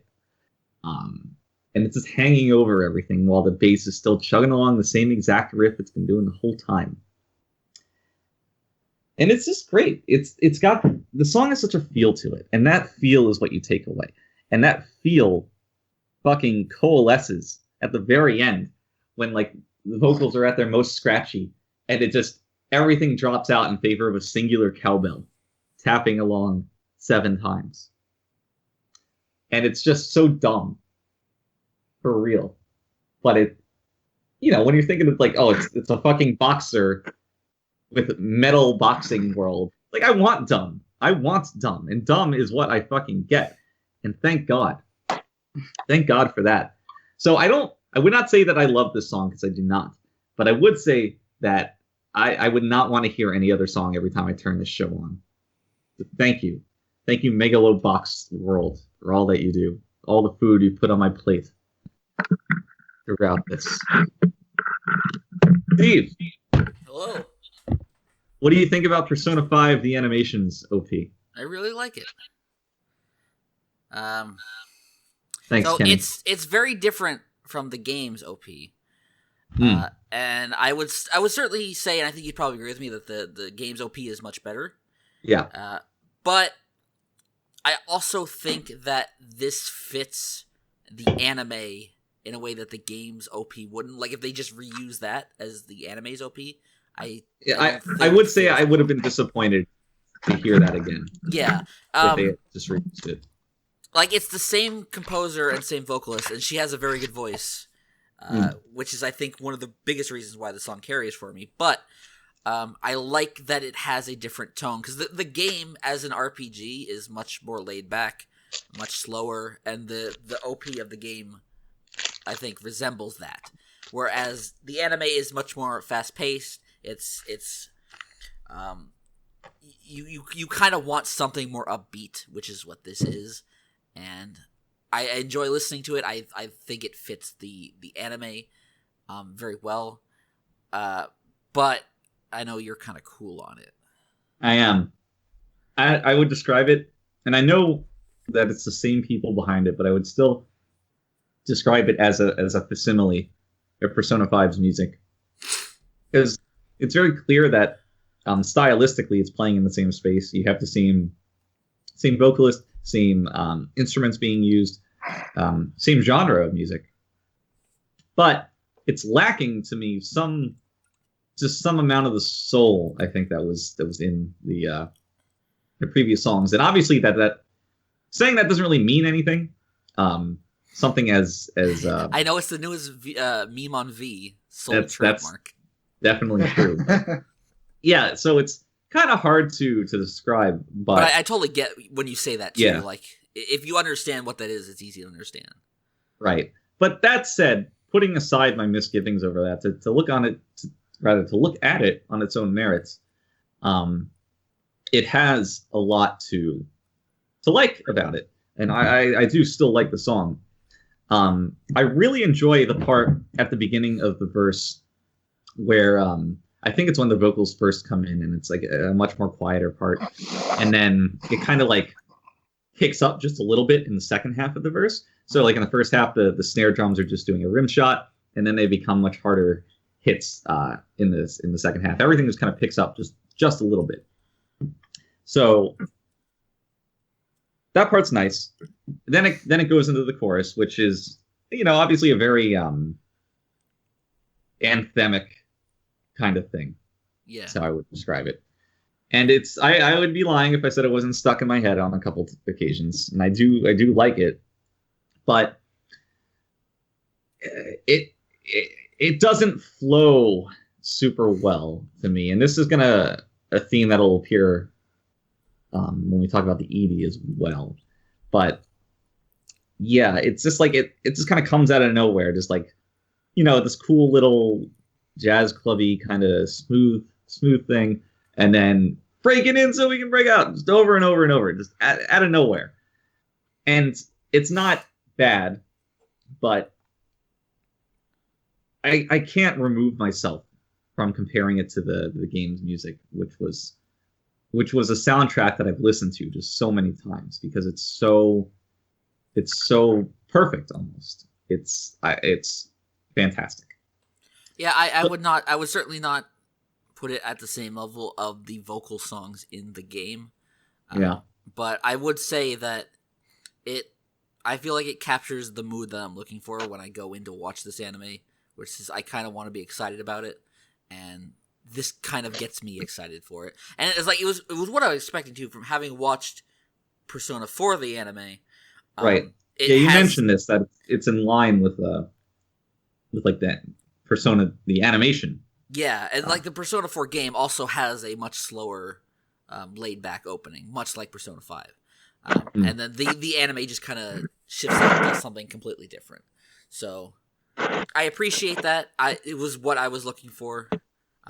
Yeah, I don't think it's as good a song, but it's still something I like to listen to and gets me in the mood to watch the actual anime. Two things that stuck out to me. One of them, I think what I can attribute to a little bit of the loss of soul, again, to speak in ephemeral terms. The song has much less of a keyboard presence, I think, than songs in the game. And what often defined those tracks was either like the organ or the electric piano. usually those two instruments were like if not the lead, then like a very prominent part of the rhythm. And this one has an organ in it, but it doesn't take nearly as center a stage as it used to. So that was one thing. The second thing, the very end of the song, which is the end of the chorus, where it ends on the line "breaking out," is such a cliche way of ending that a song that I'm sure we've all heard dozens of times. That it takes me out of it in no uncertain terms. I kind of rolled my eyes the first time I heard it, and I still have difficulty swallowing that pill. It's a small thing, but it's always like, really? You did that? Nah. I can't rationalize it. That said, this is a lot of criticism to levy at a song that I would still say ranks among the best of this season. So I don't mean to be too harsh on it. It has a high standard to live up to. It does. It really does. And that's not exactly fair, but I don't give a fuck. I mean, that's kind of the Persona 5 anime in a nutshell, right? Like, it has a high standard to live up to. And it's debatable how well it's doing that outside of the better. OP. Yeah. So, just tangent, but you're caught up, right, Funk? Other than maybe like today's episode. Yeah, I haven't seen today. Okay, neither have I. But the part where they're actually coming up with the team name, right? I really like the direct change where, you know, instead of just sitting in the lobby eating the food and just coming up with they kind of spread it out and they had them doing stuff together as friends. Like that was a nice change. Like that's the kind of thing I'm looking for when I want a good adaptation of the game. Yeah, because given how the game is structured, it's very difficult to have a scene like that persists over different locales and different times. Mm-hmm. It basically actually just does not work in the game systems, given how they present different cutscenes. So I agree. They're making good changes,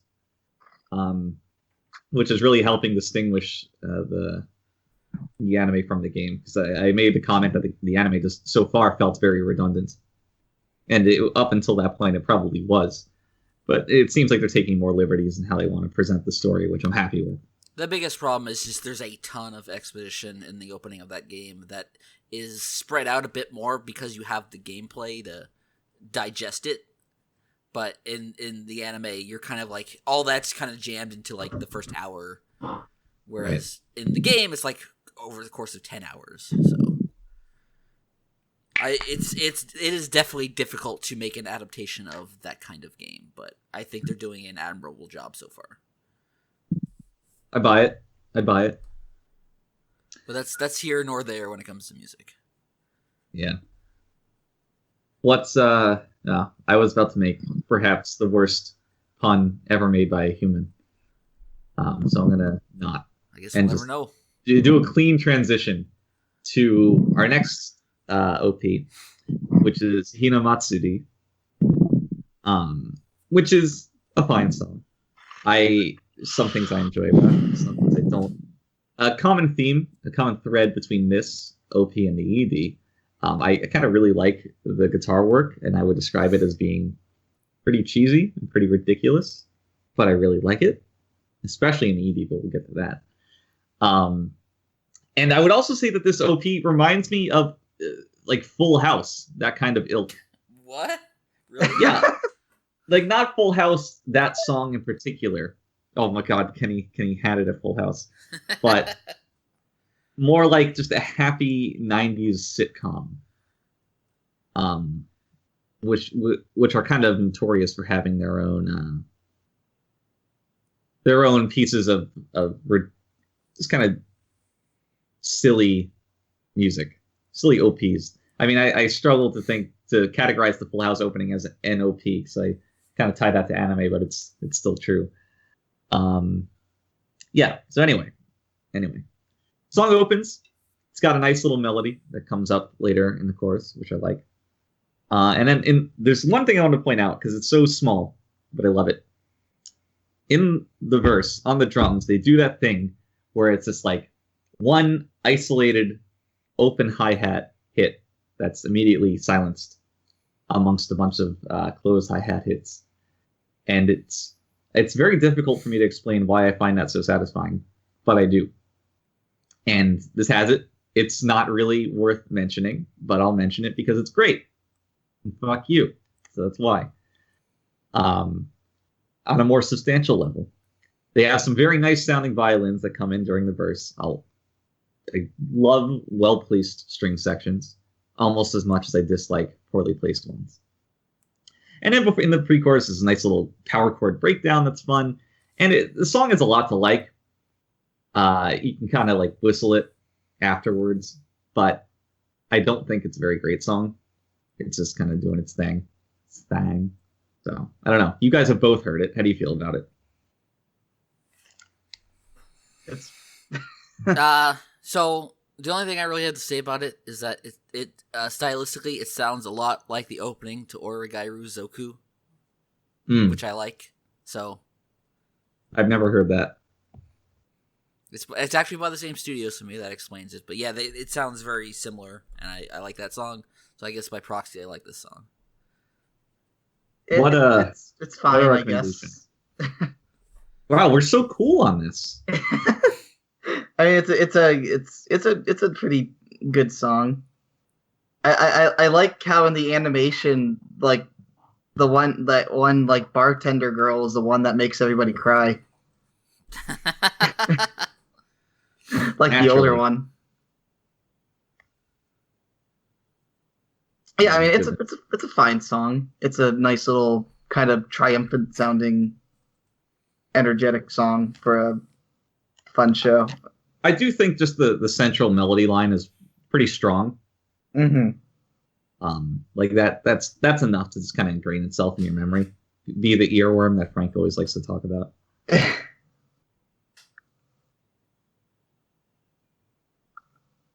It gives me life to see fat Japanese people cover the song on YouTube over and over. And I want to take this time to give a shout out to a friend of mine. Whoever it is, whoever you are, manning the Shiny Chariot YouTube account, you need to stop. You need to stop. I was going through looking up the OPs for this season, and I typed in Hinamatsuri OP. There it is. The second entry on the list. Hinamatsuri OP / opening 1 full HD. And I click on you. And what am I greeted to? If not a shitty English cover of like the second OP to Little Witch Academia. For no reason.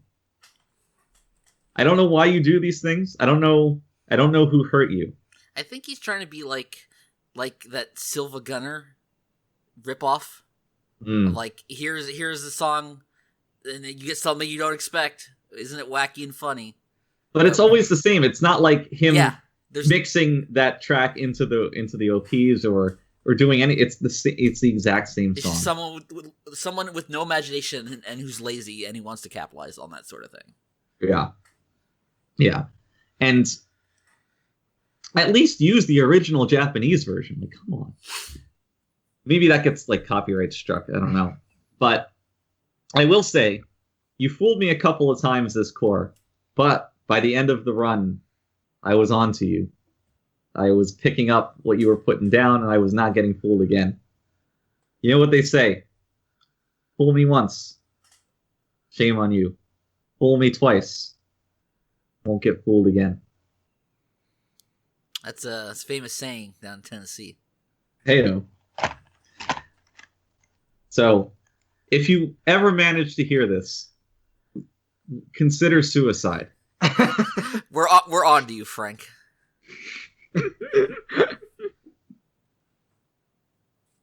Next, a much better OP, which is saying something because the previous one was not bad. We have the OP to Tadakun which, given the artist's lineage, has both extremely high and extremely low expectations leveled on it.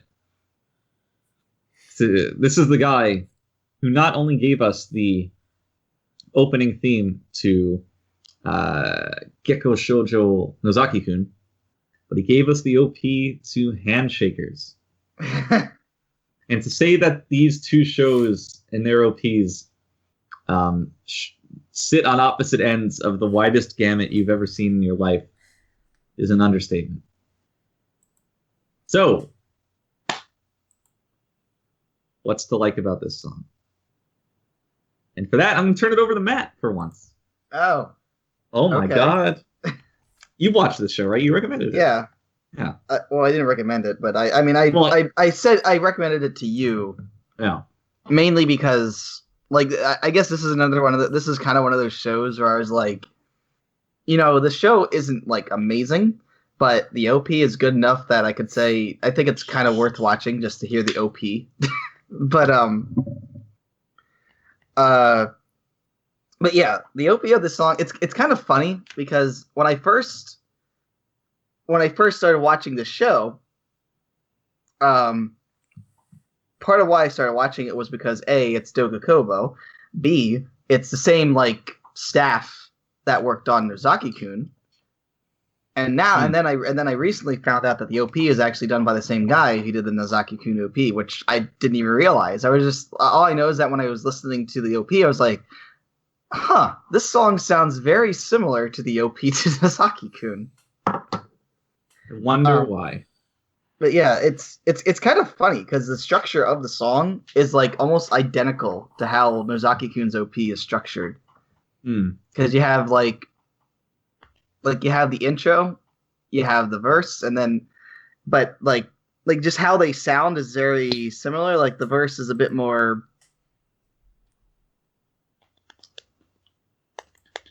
of like a just I don't know, typical verse. You know, now all of a sudden I'm like forgetting what the song sounds like because I haven't watched an episode in a while.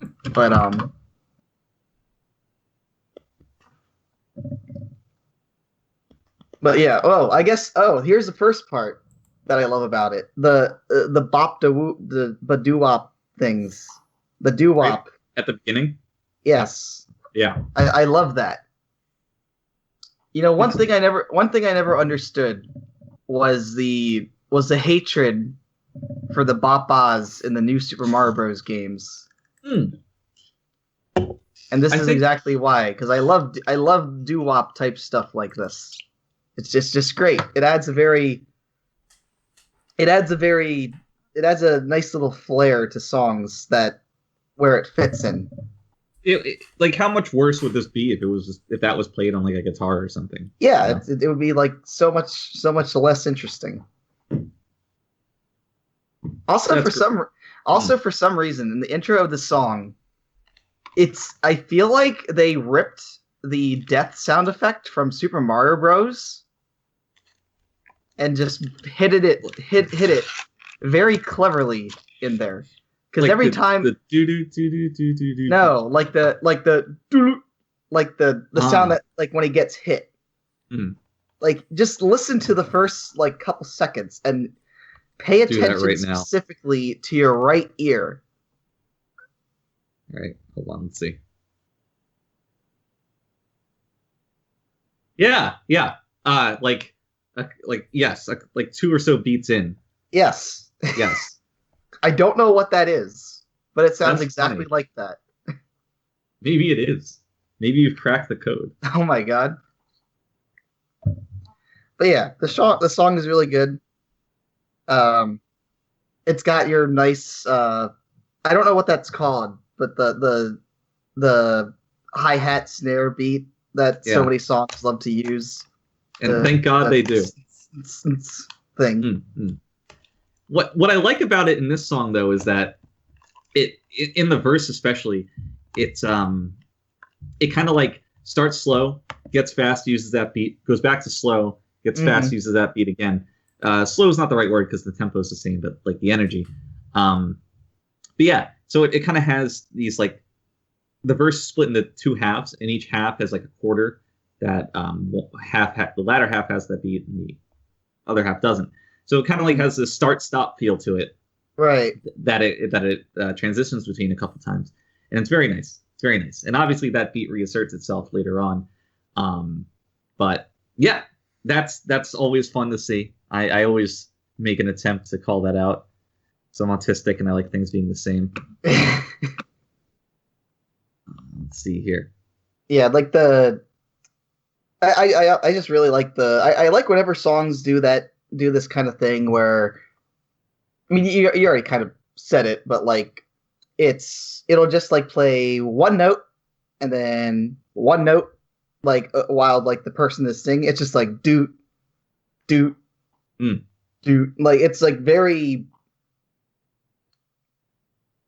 like it's just very, like notes are just very carefully placed, like in between the, like during this part while the person is just kind of singing, and it just adds a very, I don't know, it's just a very like staccato effect, right, that I love.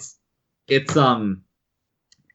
so I really like I guess it would be the pre-chorus, where it kind of feels like it slows down to half tempo. Yeah. And so the previous sections kind of had like those staccato parts kind of placed on offbeats.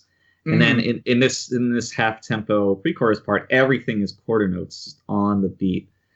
So it's a nice little contrast, but once it gets back into the chorus, like that offbeat feel returns. So it's like this nice little break from that. And of course, it picks up in tempo and energy as it gets into the chorus. So it's it's very welcome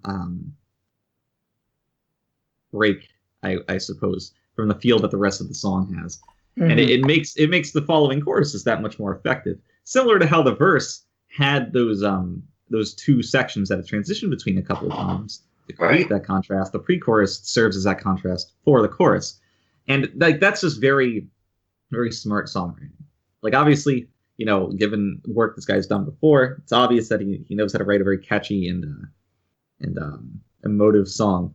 But you know, you see it in action in how it comes together in the structure of this one, and it's just great. Props to Nozaki-kun guy. We're killing it. Like, so when you get into the chorus, there's even that like halfway through it, there's this little like kind of falsetto line that separates the two instances of it. Like that's super fun. You're doing like the chorus in the second half of it, and it has those offbeat like staccato hits. But after each of them in the second half of the chorus, there's like this little tom fill that comes in on the drums, where it's like da da, and that's like a horrible representation of it, but I think you might know what I'm talking about. Yeah, I get what you mean. And like that's super fun. Like, first of all, the drum works is great throughout the whole song, but it's those little things that kind of kick the energy from, you know, like I don't know, like an 8 to a 9 or a 10. It just takes you the little rest of the way that you need to get to. And then it's just the whole song's tied up in a nice little bow. You bring back the do's and the wahs at the very, very end. And you're like, yeah, this was a journey that we went on together, you and me, Mr. Composer, and I'm happy you invited me along for the ride. Yeah, like it's now that I think about it, it's almost exactly identical to how the Nozaki-kun OP is structured too, because that one ends the exact same kind of way too. You have the build up with the verse. Once you get into the chorus is this kind of a lot more, like much more almost like operatic, more dramatic sounding kind of feel to it. And then once the chorus ends, it goes back to the very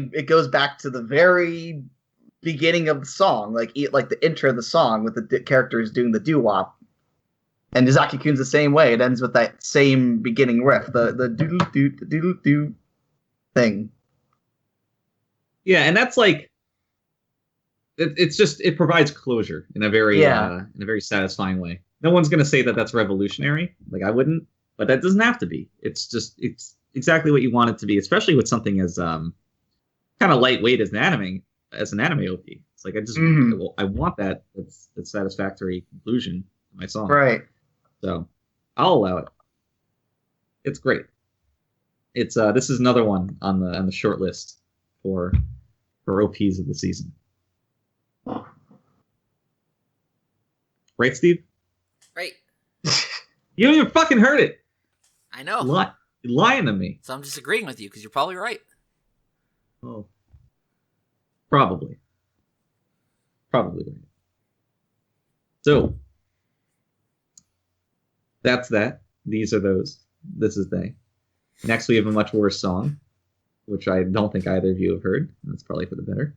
We have the OP to Comic Girls, which perhaps astoundingly is a show that I've watched but not dropped. Oh my god. I know. But the reason I wanted to bring this one up is because just one little piece of trivia that I found funny is that, so in the verse, there's 4 principal characters and they all take a line in the verse. And in the show, the girl who's just canonically the worst artist, because they're all manga artists, is also the worst singer. Which I don't know if that's art imitating life or if she was throwing, but I had a very good chuckle at that. So that was great. To talk just a little bit more about the song, I do like how throughout it's got a very, very, very strong and permeating piano presence. It's one of those where like it sounds like 8 pianos are playing the same chords because it's just so thick. And it's kind of, you feel the way that their hands are bouncing up and down on the keyboard because that provides a lot of the song's texture and rhythm, which is nice. It's not going to turn a song into anything special, but it's nice. You get into the chorus, it's just kind of standard anime girls singing. Well, it's not well anything. It's just serviceable. It's fine. Yeah, and then song ends, and then the show begins, and you're like, wow. I don't know if I want to like listen to more of the song because I'm so bored by the show, or if I want to watch more of the show because I'm so bored by the song. It's it's kind of a no-win situation. It's a true Kobayashi Maru in every sense of the word. Right, Steve? Right. He knows what that is. I do. He watched Star Wars. Yeah.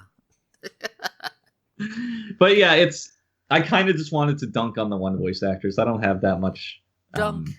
I don't have that much riveting things to say about this. So we're just going to move on to the dark horse of the season. Baby, who saw this coming? We have the OP to Maho Shoujo Ore, which is amazing. I'm not even watching this show. I just checked in to check out the OP, and I was like, my goodness, it's great. So this, I want to contrast this with the OP to Boku no Hero for the season, because this song also just has kind of a bunch of disparate sections strung together, but they flow so much more better. They're all so much more written, and they all work towards serving the same goal of just being like this incredibly over the fucking top, ridiculous energy building song, and they're all hype in their own way. So like this whole song kind of whereas like Persona 5 animation OP was like Sonic R core, this is like Sonic Adventure core. It's just fucking stupid. You can't just use those words, Funk.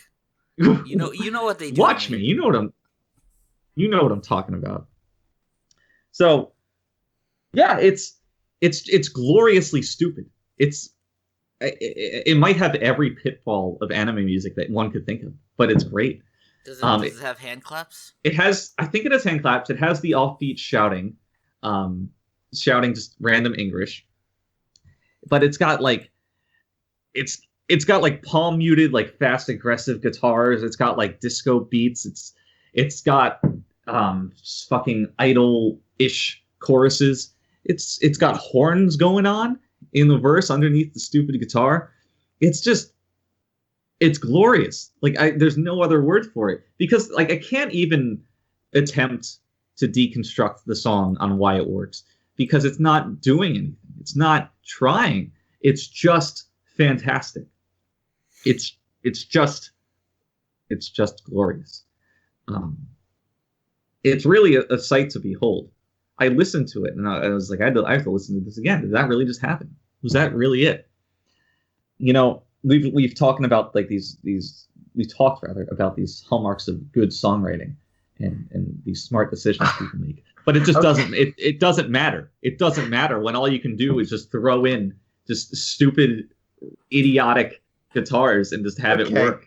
I was very confused for a second because I was listening to the Maho Shoujo Sight OP. And then I was like, oh, wait, that's not the only one this season. Whoops. I haven't even heard that song. Were you able to listen to Ore? No, I'm listening to it right now, but I can tell you right now that the Maho Shoujo Sight one is not very good. You know, I haven't heard it, but I believe you. Yeah, like this. Oh my goodness, this song is just so good. I might have to turn in like my Anime Music Critics Association card for liking this song so much, but I'll allow it. Oh my goodness, it's just perfect. Oh my god, he even has the fucking that. Oh my god, that fucking organ, not organ, yeah, keyboard, whatever. That is straight up the Sonic Adventure 1 organ that they use in every song in that game. Watch out, you're gonna trigger Steve. How will Steve ever recover? There's nothing wrong with Sonic Adventure music. I'm raving about this song when comparing it to Sonic Adventure. Uh-huh. What do you think? I'm being ironic? It's hard to tell in this day and age. Go listen to this song and tell me that everything I said has not been on point. I'll do it after the podcast. It's worth it. Like I like I said, I'm not watching the show, but I do want to just to hear this every week. Oh my god, I just want to listen to it again. It's so good, but I have to steel myself here, lest I fall victim to listening to this over and over and over and over again. All right, deep breaths. Next, we have the exact opposite end of the spectrum. Another show that I have yet to watch. We have Piano no Mori, which is decidedly a classical piece, probably a romantic era piece, but I'm not too qualified to speak on that. It starts out, it's just like these swirling, extremely fast piano arpeggios over and over and over. And instead of, you would think that given the focus of the show on the piano and this introduction of the song, that the piano would be like the center stage, that it would be the driving force behind the whole piece. Not the case. Not the case. Instead, that kind of serves as this bedrock over which everything else comes in. It's like a fucking dank-ass clarinet comes in, some fucking bomb-ass strings, these like snare drums popping in with the big cymbals. It's a real classical music performance in every sense of the word. Like it even down to the shifting tempo. Like when it's just the piano, you feel the tempo stretch, relax, and brush a little bit as the musician just deigns it, as is wont to happen. And it feels what is the exact opposite of synthesized? It feels organic. In a lot of ways that anime music just really doesn't. And to call this anime music is kind of a disservice to begin with, just given its genre and whatnot. Now, all that said, that's a recognition of effort and inspiration, I guess, in what they wanted to do with this. Now, I would not say that it's like a super amazing piece just based off of that. It's nice. It's a nice change of pace. However, it's not revelatory, I suppose. I do like a lot of the changes that are introduced in the song, and some of them are like surprisingly standard given what you might expect, given the trappings of the piece. But yeah, it's something to be appreciated a lot more than it is to be enjoyed, which kind of is not as a ringing endorsement, but such is life. So I don't know. I'd recommend checking it out. I'm gonna check out the show, not based off of this, but just based off everything about it, its premise and whatnot. I'm looking forward to hearing more of this, but I'll reveal how much of a fucking plebe I am in that. I'd rather listen to Maho Shoujo Ore's OP thousands of times before listening to this. God damn that song. Ooh, baby. Gotta once again restrain myself here. We got one more, and that's also actually these two kind of strains coming back to back. We got Hisone to Masotan, a show that only I am watching and everyone else should be watching. I'm gonna get there, especially based off the ED, but we'll get to that later. Listen, you've been saying that for like 2 weeks. Look, Steve, I had to watch 6 episodes of Comic Girls. So don't do this to me. So this one comes in, and I was struggling where to place this, how to compare this song, but what I ultimately landed on was that it felt vaguely reminiscent of Skyward Sword era Zelda music. And feel free to agree or disagree with that. It's a very specific and recent era. Just because it's recent doesn't mean it's not an era. Also, it's one game. How can that be an era? Look, Steve. You could have just said it reminds me of Skyward Sword's music. Well, it does. Is it really important what is and is not an era? I guess not. The hill you're gonna die on. Anyway, yeah, this is another one where I kind of enjoyed the instrumentation and such and its style a lot more than I enjoyed the song. Now, the vocals in this one I do like. I like their presence, whereas Piano no Mori did not have vocals. I like how the vocals really work well to underscore the changes in this song. They embrace that, whereas other melodies just kind of ignore it or intentionally shoo it. And it makes for a more grounded experience, which is nice. It's nice. It feels a lot more cohesive as a piece. Then some nice harmonies come in at certain points to underscore the vocals, as they always do, and it's good. It's good. It ends kind of flatly, but it's good. It's just, I don't know, especially when I'm kind of at that point in my life where I've given up on appreciating effort, and I just want low quality shit funneled into my ears. Because I listened to the ED of this, which is just like a 12-bar fucking surf rock number, and I'm like, yeah, that's what I want. That's what I want. I don't want you getting 30 musicians together to record like a grand piece. I just want fucking Surfin' Bird. So I don't know, but this is obviously at the very least a good song, and I don't mean to undercut that. Just it's not the hero we need right now. Not to make any comments on the show's quality, and I'll get to that soon. Although I wonder why, Steve, and I took somewhat offense to this, say like, oh, it's the most funk show ever, and it's the show, or the most funk show of the season, and it's the show that just has all these big gay dragons.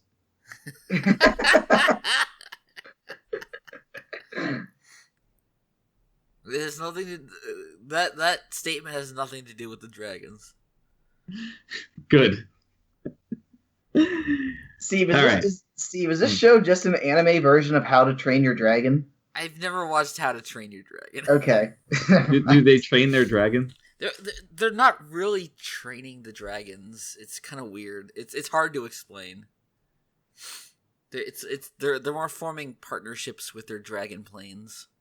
Now, is this just the less or perhaps more sexual version of Darling in the Franxx? Man, there are definitely some fetish shit in the show, so oh no, look forward to that. I mean, the entire premise of the show involves the dragons eating the pilots, and then the pilots piloting the dragon from inside their stomachs. So Why is this the Funk Show?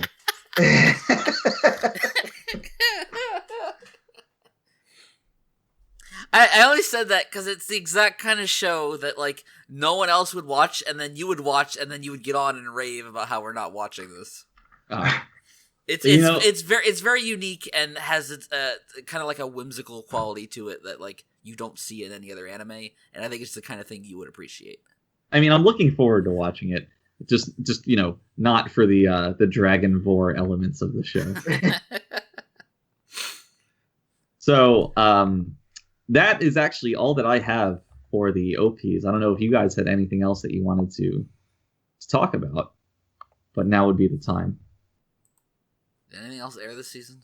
I covered every show that aired. I guess there's Steins Gate Zero's OP. Mm. I don't know if you have anything to say about it, Steve. It's like it is the same artist as the original Steins Gate OP, and it invokes that same quality. It's just not quite as good a song. Yeah, I don't even know what kind of genre you would even classify the song as. Like, I don't know. I'm not even sure what you would classify it as. It's hard to place. Like, hard to place rock. Yeah, because the thing is, it's almost like a mix of, like, kind of like electronica with heavy guitar in there. Because it's very fast, like the drums are like kind of going crazy, almost kind of like what's that genre called? Like breakcore or something. Something like that. Listen, you can't just take a word and then add core to the end of it and make it a real genre. I mean, people have done that. True. People have done that. He's just tilted about Sonic R-core. R-core. Recore. Do you want to talk about Darling in the Franxx OP2? Is this a trap? No. Well, so Darling in the Franxx OP2, and I guess this is worth talking about, is Darling in the Franxx OP1. It is a sequel OP. Yeah, so I assume it's just like the second verse and chorus of that song. I haven't gone through and like picked it out. Yeah, I have not listened to the full version, but that's instantly what I assumed. Or at first I thought it was like a remix of the first opening, but I think it is just the second verse. Right, which is kind of funny. Yeah, it's kind of a novel little idea. The first season of Full Metal Panic actually did that. Really? Yeah, the second core of Full Metal Panic, its OP is just the second verse of the first core's OP. I was saying to Steve that this is like kind of something that I would like to see more often. It really just makes sense to do. Like the visuals, of course, are all different. Just with the second half of that song. I don't know. I like it. I like it. Initially, it might seem kind of lazy, but it kind of gives this feeling of comprehensiveness to the show. I'm in. Although I do believe that the ED is different. I can't remember the new ED. Yeah, I'm sure it sucks. It's my expert level analysis. Good job. Thank you. Is that it for openings? Well, I mean, I'm done. I don't know if you have any more you want to talk about. You want to talk about the OP to Caligula? Or... Don't remember it? Or, Gay. Nah, I think I'm good. Hold on, give me 1 second. I want to see if breakcore is a real thing. I mean, no, that is a real thing. It's kind of like I remember what that is now. It's basically like the sounds of somebody like slamming their fists on a keyboard. If the keyboard was set to like random electronic sounds on one half and then drums on the other half. Is that like when you accidentally activate sticky keys? Yeah, sure. But I was thinking more of like drum and bass. Mm-hmm. I was actually seeing if I remember the Yamanchu Advanced OP, which I didn't, and then I looked it up, and yeah, it's Does it sound like the Pokemon Advance OP? maybe It's pretty medium. I would say highly medium. Manchu's first OP was actually, in retrospect, quite good. Yeah. Like I remember it. I don't remember. I've only watched the first episode of Amanchu Advance, so I don't really know I don't remember what the OP sounds like. Do you remember the stupid faces? Yes, and they're the best part of the show. I'm glad every single one of us is in agreement. What about Let's Go? No, that's a close second, but the stupid faces are better. What about Whoop Ya? Look, it's a very dense show. We've made that. All right, should we break one more time? Let's hit the brakes one final time. We'll be back with the anime EDs.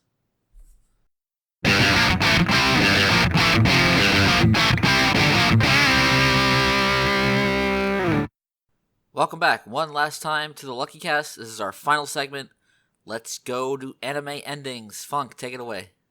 All right, so in perhaps a merciful move to the human race, this might be my shortest amount of notes I have for a season's OPs or EDs. I've Shane just Kenny's over gonna miss this. page. Yeah, this was my gift to him. So, boo on Kenny. But anyway, to start out, same place we started before. We can start with Boku no Hero Academia, their third core, or their third season, whatever. And yeah, Boku no Hero Academia has never had a great ED, ever. And that continues. But I wanted to pay special props to the kind of silly backing vocals that come in on this song. Like between random English phrases and like little scatting oohs and ahs, they're really putting in the time here, and I like that a lot.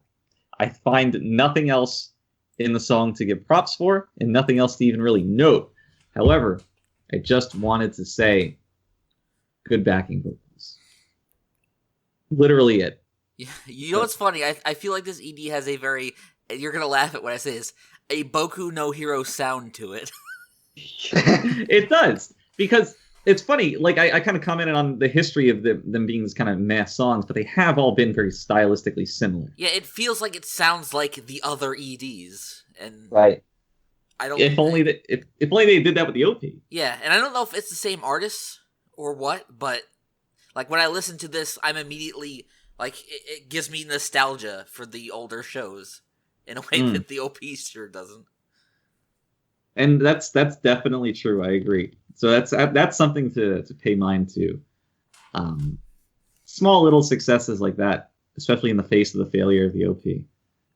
So maybe you're not all bad. Random ED, I don't know the name of. Maybe. Okay, this is apparently the same person who did the OP for Flying Witch, if you remember that. How did that one go? That was the one with the hand claps. Da, da, da, da, yeah. Da, da, da, da, da, da. Oh my goodness. All right. Anyway. This is one of the Bleach OPs. OP 12. Yeah, of the thousands of them, I was going to say. Next up, we got the ED to Wotakoi. Small little abbreviation for that show. Which I enjoy a lot. I like the guitar tone that pops in halfway through the verse. Super trebly. But what I really like the most in the song is in the pre-chorus, the call and response on the vocals. That's just... It's a very pop kind of thing. And it's very sweet, I would describe it. Like it's cute. But it is just I think, intrinsically satisfying to hear every time it comes up. I really enjoy it. I sing along to both parts, pretending that I have friends. It's great. And, it gets into the chorus, which is fine in its own right. Bass is playing some nice little octaves in there. It just sounds good. It in what has become a theme for tonight and popular music writing in general for the past several decades. The reappearance of the starting riff comes back at the end. Once again, I just kind of have a cool impression of this song without much to say. It's almost like the EDs have really phoned it in for the most part. We're going to notice when we get to, and I'm not going to forget, when we get to my top 5 list, we're going to notice a massive power gap between the songs that are really great and the ones that are just kind of fine. And this one fits squarely into the latter camp.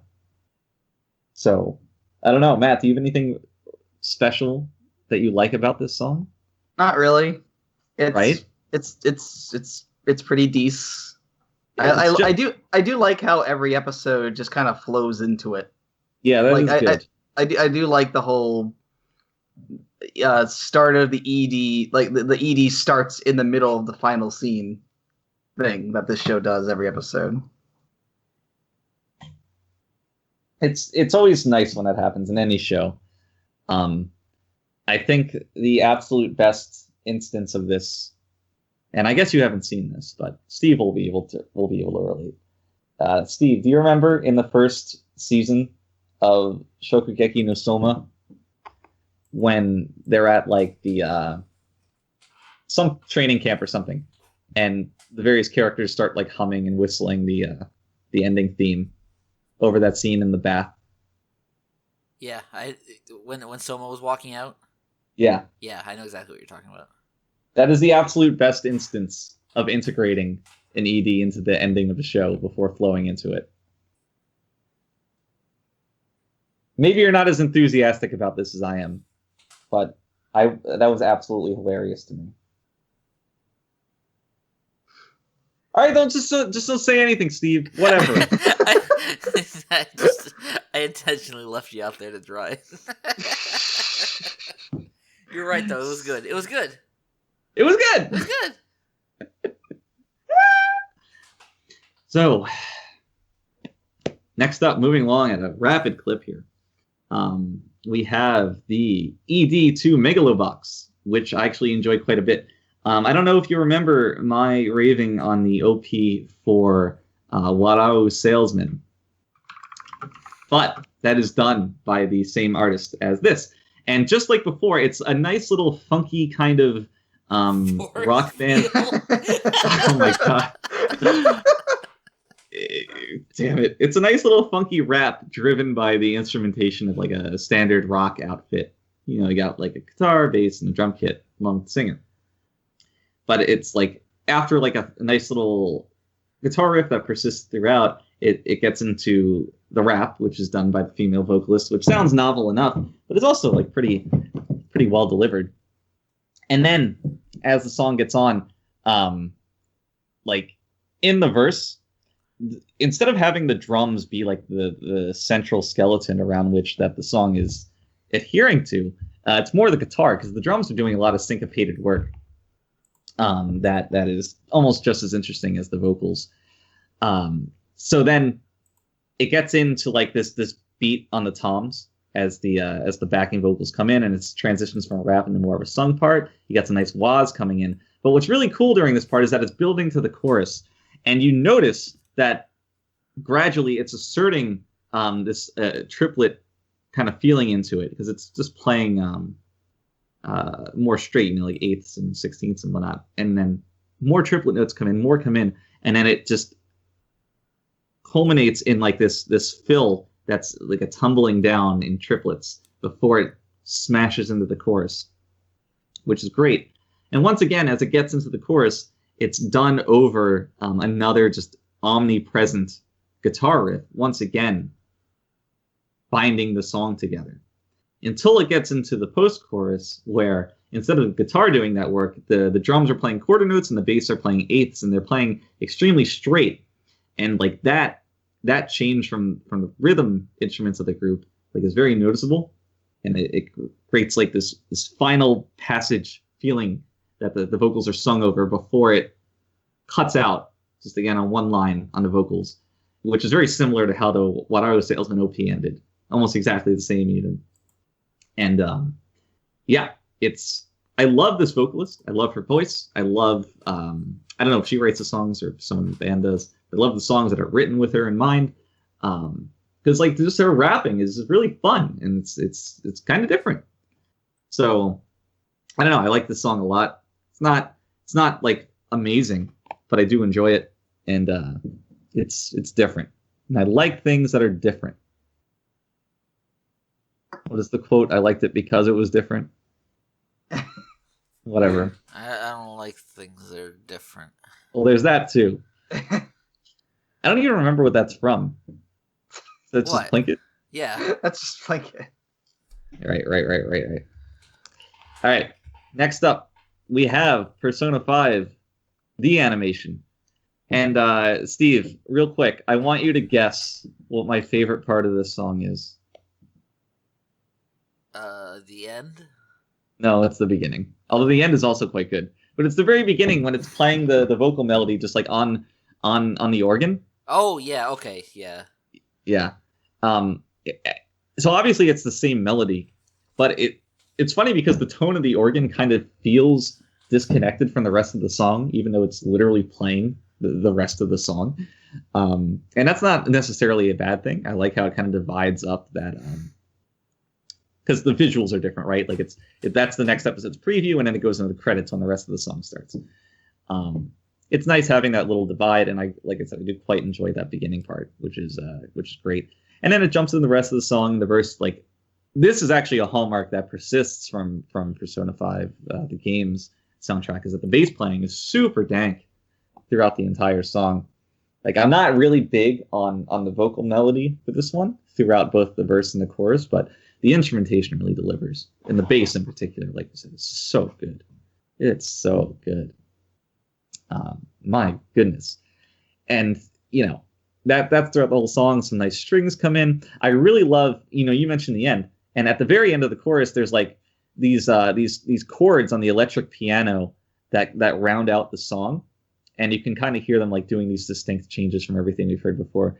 And I think that's a very nice way of rounding out the track, at least for the cut. That's in the ED here.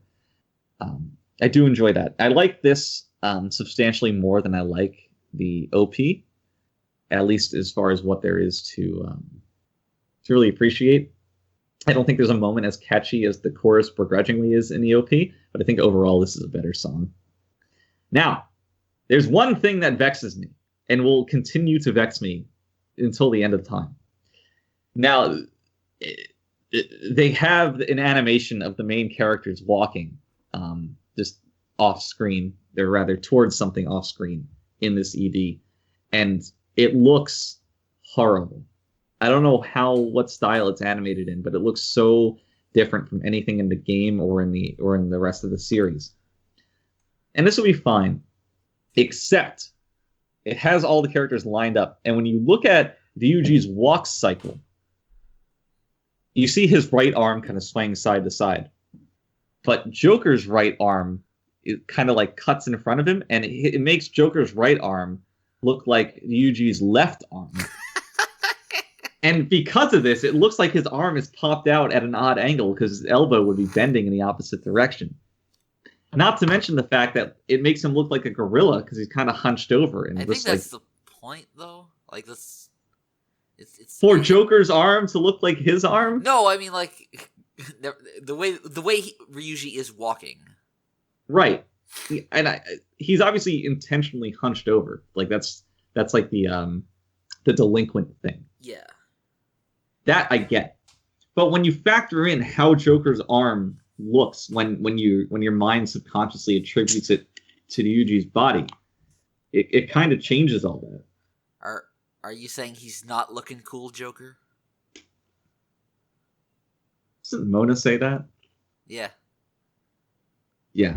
You didn't... Have you not noticed that? Like, how often he says that? No, I do. I know. But it's like when I expected a line, a Ryuji line, rather than whatever. Hey, Whatever. hey, everyone, we're the Phantom Thieves. Ryuji.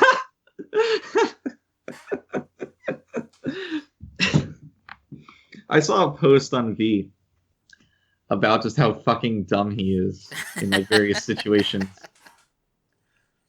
In just like different ways, like he'd be giving the best man speech at Joker and Haru's wedding, and he's like, "Wow, why Haru?" I don't know. I this is why I assume that Colin made this post because it had Joker getting with Haru, but he's like, "Wow, what are the odds that Haru could come into our group, the Phantom Thieves, and steal the heart of Joker, the leader of our Phantom Thieves? Wow, it's crazy how our little cinnamon bun here became the object of Joker, the Phantom Thieves' affection." And it's great. It was a great post, which is another reason I assumed Colin made it. But anyway, Steve, how do you feel about this song?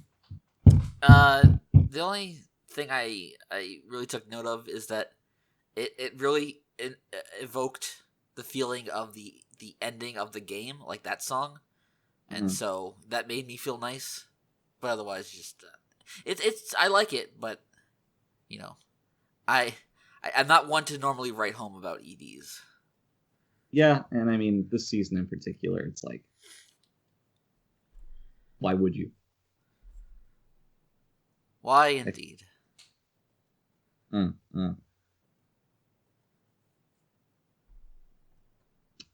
that's a ringing recommendation if I ever heard one. Moving on. We have the ED to Hinamatsuri, which, to continue a thread I laid down earlier, just has a completely ridiculous electric guitar running throughout it. And I don't really know why. But you just listen to the fucking tone on it, and it's like a fucking Van Halen song. And I don't know if that's a compliment, but it's very enjoyable. The song itself is fine, just fine. But it's that stupid fucking guitar always makes me smile. Between this and the Maho Shoujo Ore, I'm kind of outing myself as a fucking retard, but it's really just, you know, nice to listen to.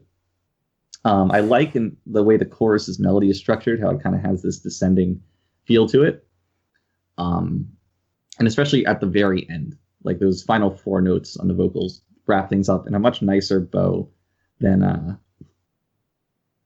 like those the examples we've been calling out of like bringing back the very beginning of the song, the intro. Like this does take something novel, a new sequence of notes, but does it in a way that presents a very clear conclusion, which is nice. And I do like that. So I don't know. I don't have much to say about this. It's a satisfactory song, but it does the job. I don't know if you guys have any strong feelings on it. Not really, no. Yeah. It's kind of a, I guess it's a cute song. It kind of sounds like I know the animation itself is like them drinking at a bar at the end, but it does kind of sound like a drinking song, like a song a bunch of people would just be like drunkenly singing. I buy that.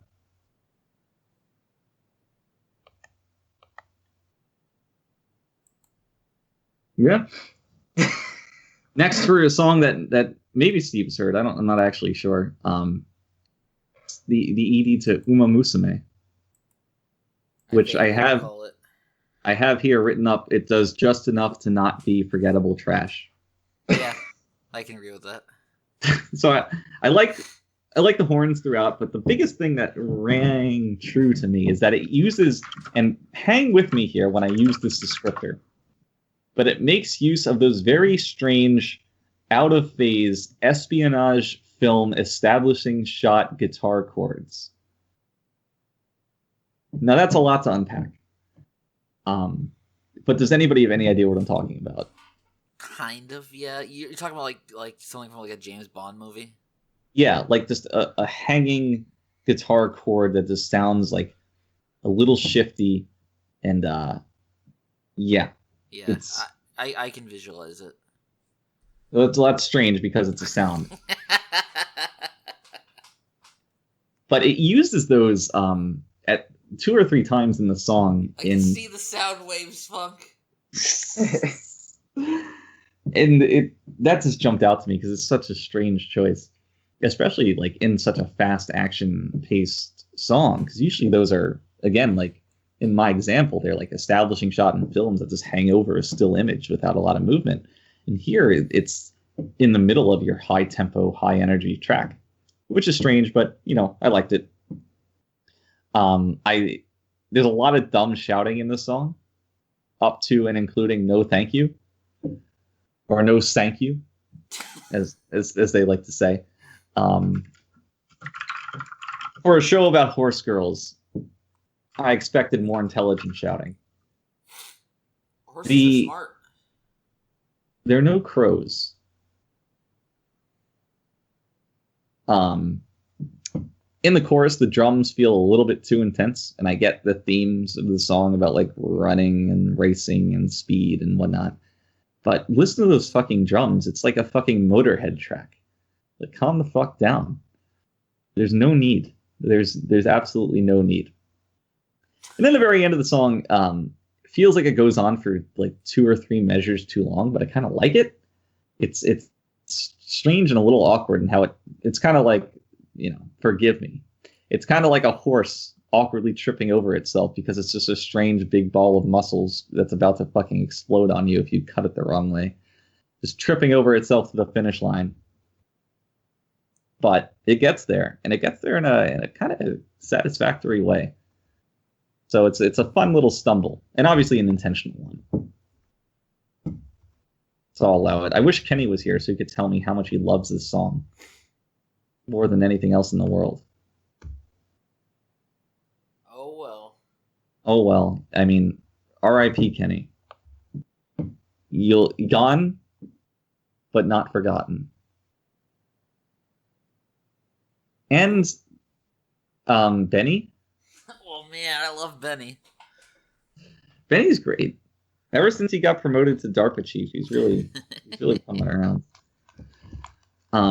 That actually brings us to what is the last song I have notes on. A very fast segment. And that is the one and only Hisone to Masotan. Hey, which, do you like French? I love French. Steve, do you like the Trashmen? The who? What? So, there's a lot to like here. I love, just at the very surface of it, the fucking surf rock beat on the drums. Like, there's double hits on the snare on eighth notes. Like, that's great. It's got a lot of drive. It's got a lot of energy. Kind of referencing the Uma Musume espionage chord thing. This one sounds more like a 60s spy thriller, Like people, like James Bond at the beach doing the monkey to this song. I don't think that actually happens in any of the movies, but... All right, what about Rainier Wolfcastle as Radioactive Man doing the monkey? Yeah.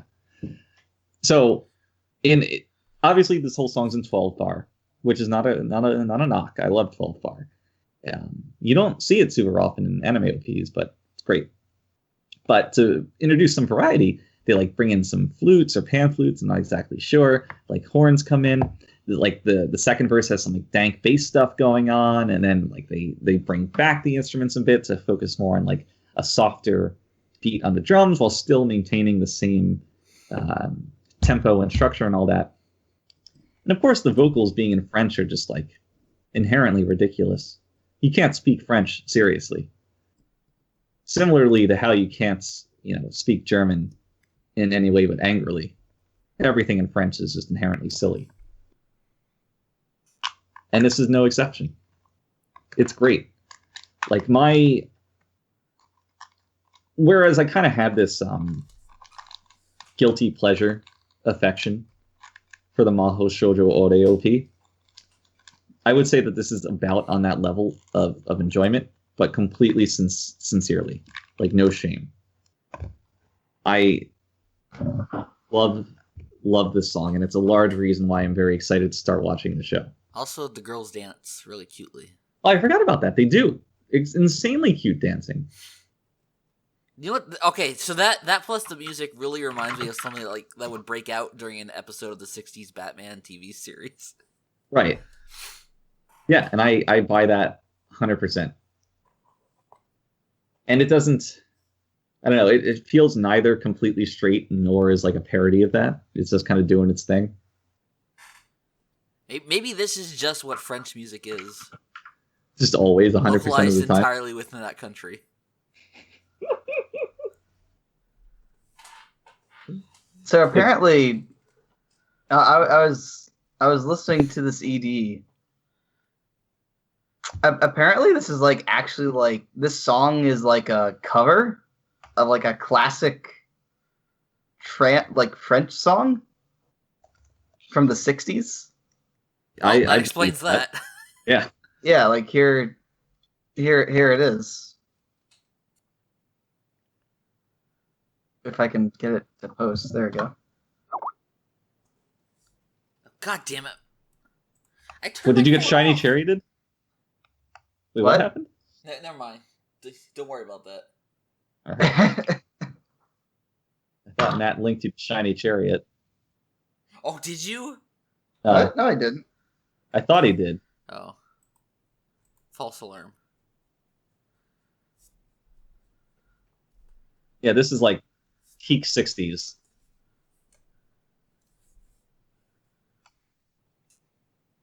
But this original version doesn't have the cute dancing, so it's inferior. No, it does not.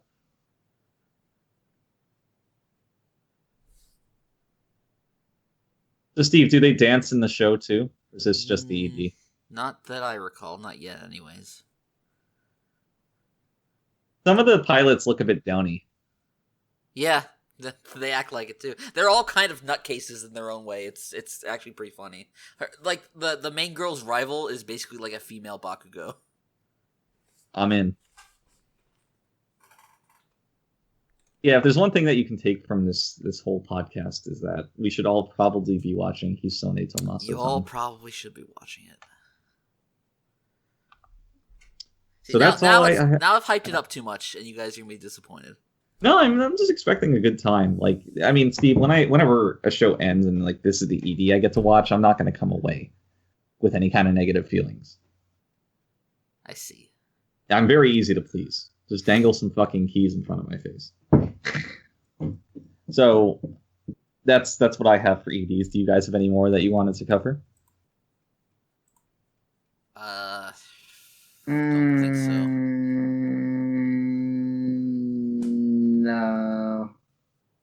No. Kenny, what about you? Sad to say that the Tadakun ED is definitely not as good as the Nozaki-kun ED. Oh my god. The Hantai no. She'll live in infamy. So, with that in mind, then, I would like to give the definitive list of not only my top 5 OPs and EDs of the season, but perhaps the top 5 list of the OPs and EDs of the season. Do it. So there's no arguing with this. It's just true. So top 5 OPs. Number 1, Maho Shoujo Ore. Number 2, Wotaku ni koi wa muzukashi. Number 3, Tadakun wa koi wo shinai. Then an immense power gap that I have written into my list here. Number 4, Persona 5, the animation. And number 5, Megalo Box. Top 5 EDs. Number 1, of course, Hisone to Masatan. Number 2, Megalo Box. Then a massive power gap. I think that's larger than the immense power gap in the OP section. Number 3, Persona 5, the animation. Number 4, Wotakoi. And number 5, Hinamatsuri. So if anybody disagrees with you, just show them this list and set them straight. Then you gotta fight. You gotta fight. You gotta fight with robot powered boxing fists. or extremely gay war dragons. Oh, We need to get DL to watch that show. Oh, God. no. This is right up his alley. So I think that does it for the introduction of this season. Hey, we did it. We did it. We did it in perhaps record time. Under our usual, yeah. Yeah. So join us next time when When Frank what still do we do won't at be the here. end of the season? Yeah. What's that? What do we do at the end of the season? We talk about all the shows. When we talk about all the shows. All join of the us shows, then. except for the ones we dropped. Right. Well, we're talking about Darling in the Franxx, I guess. When we talk about comic girls. And DL will be able to tell us why he likes that show so much, if he appears. Which I doubt. DL is like what were those? So in Pokemon Silver and Gold, they were like those dogs that you would chase around The the road. legendary beasts. Yeah, and like sometimes they appeared and like they would show up and then run away. Yeah. Yeah, that's DL.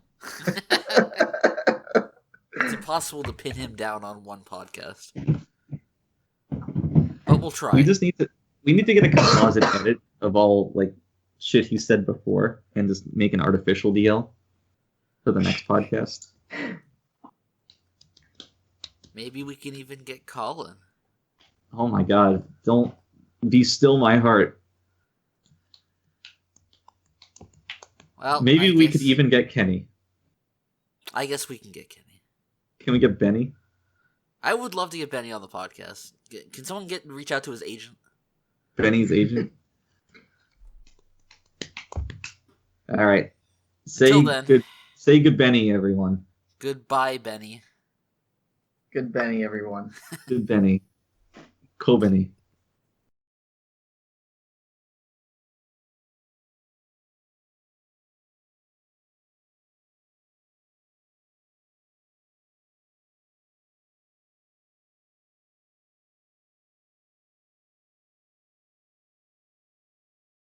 Breakfast restaurant. They have breakfast, lunch, and dinner. The God. diner.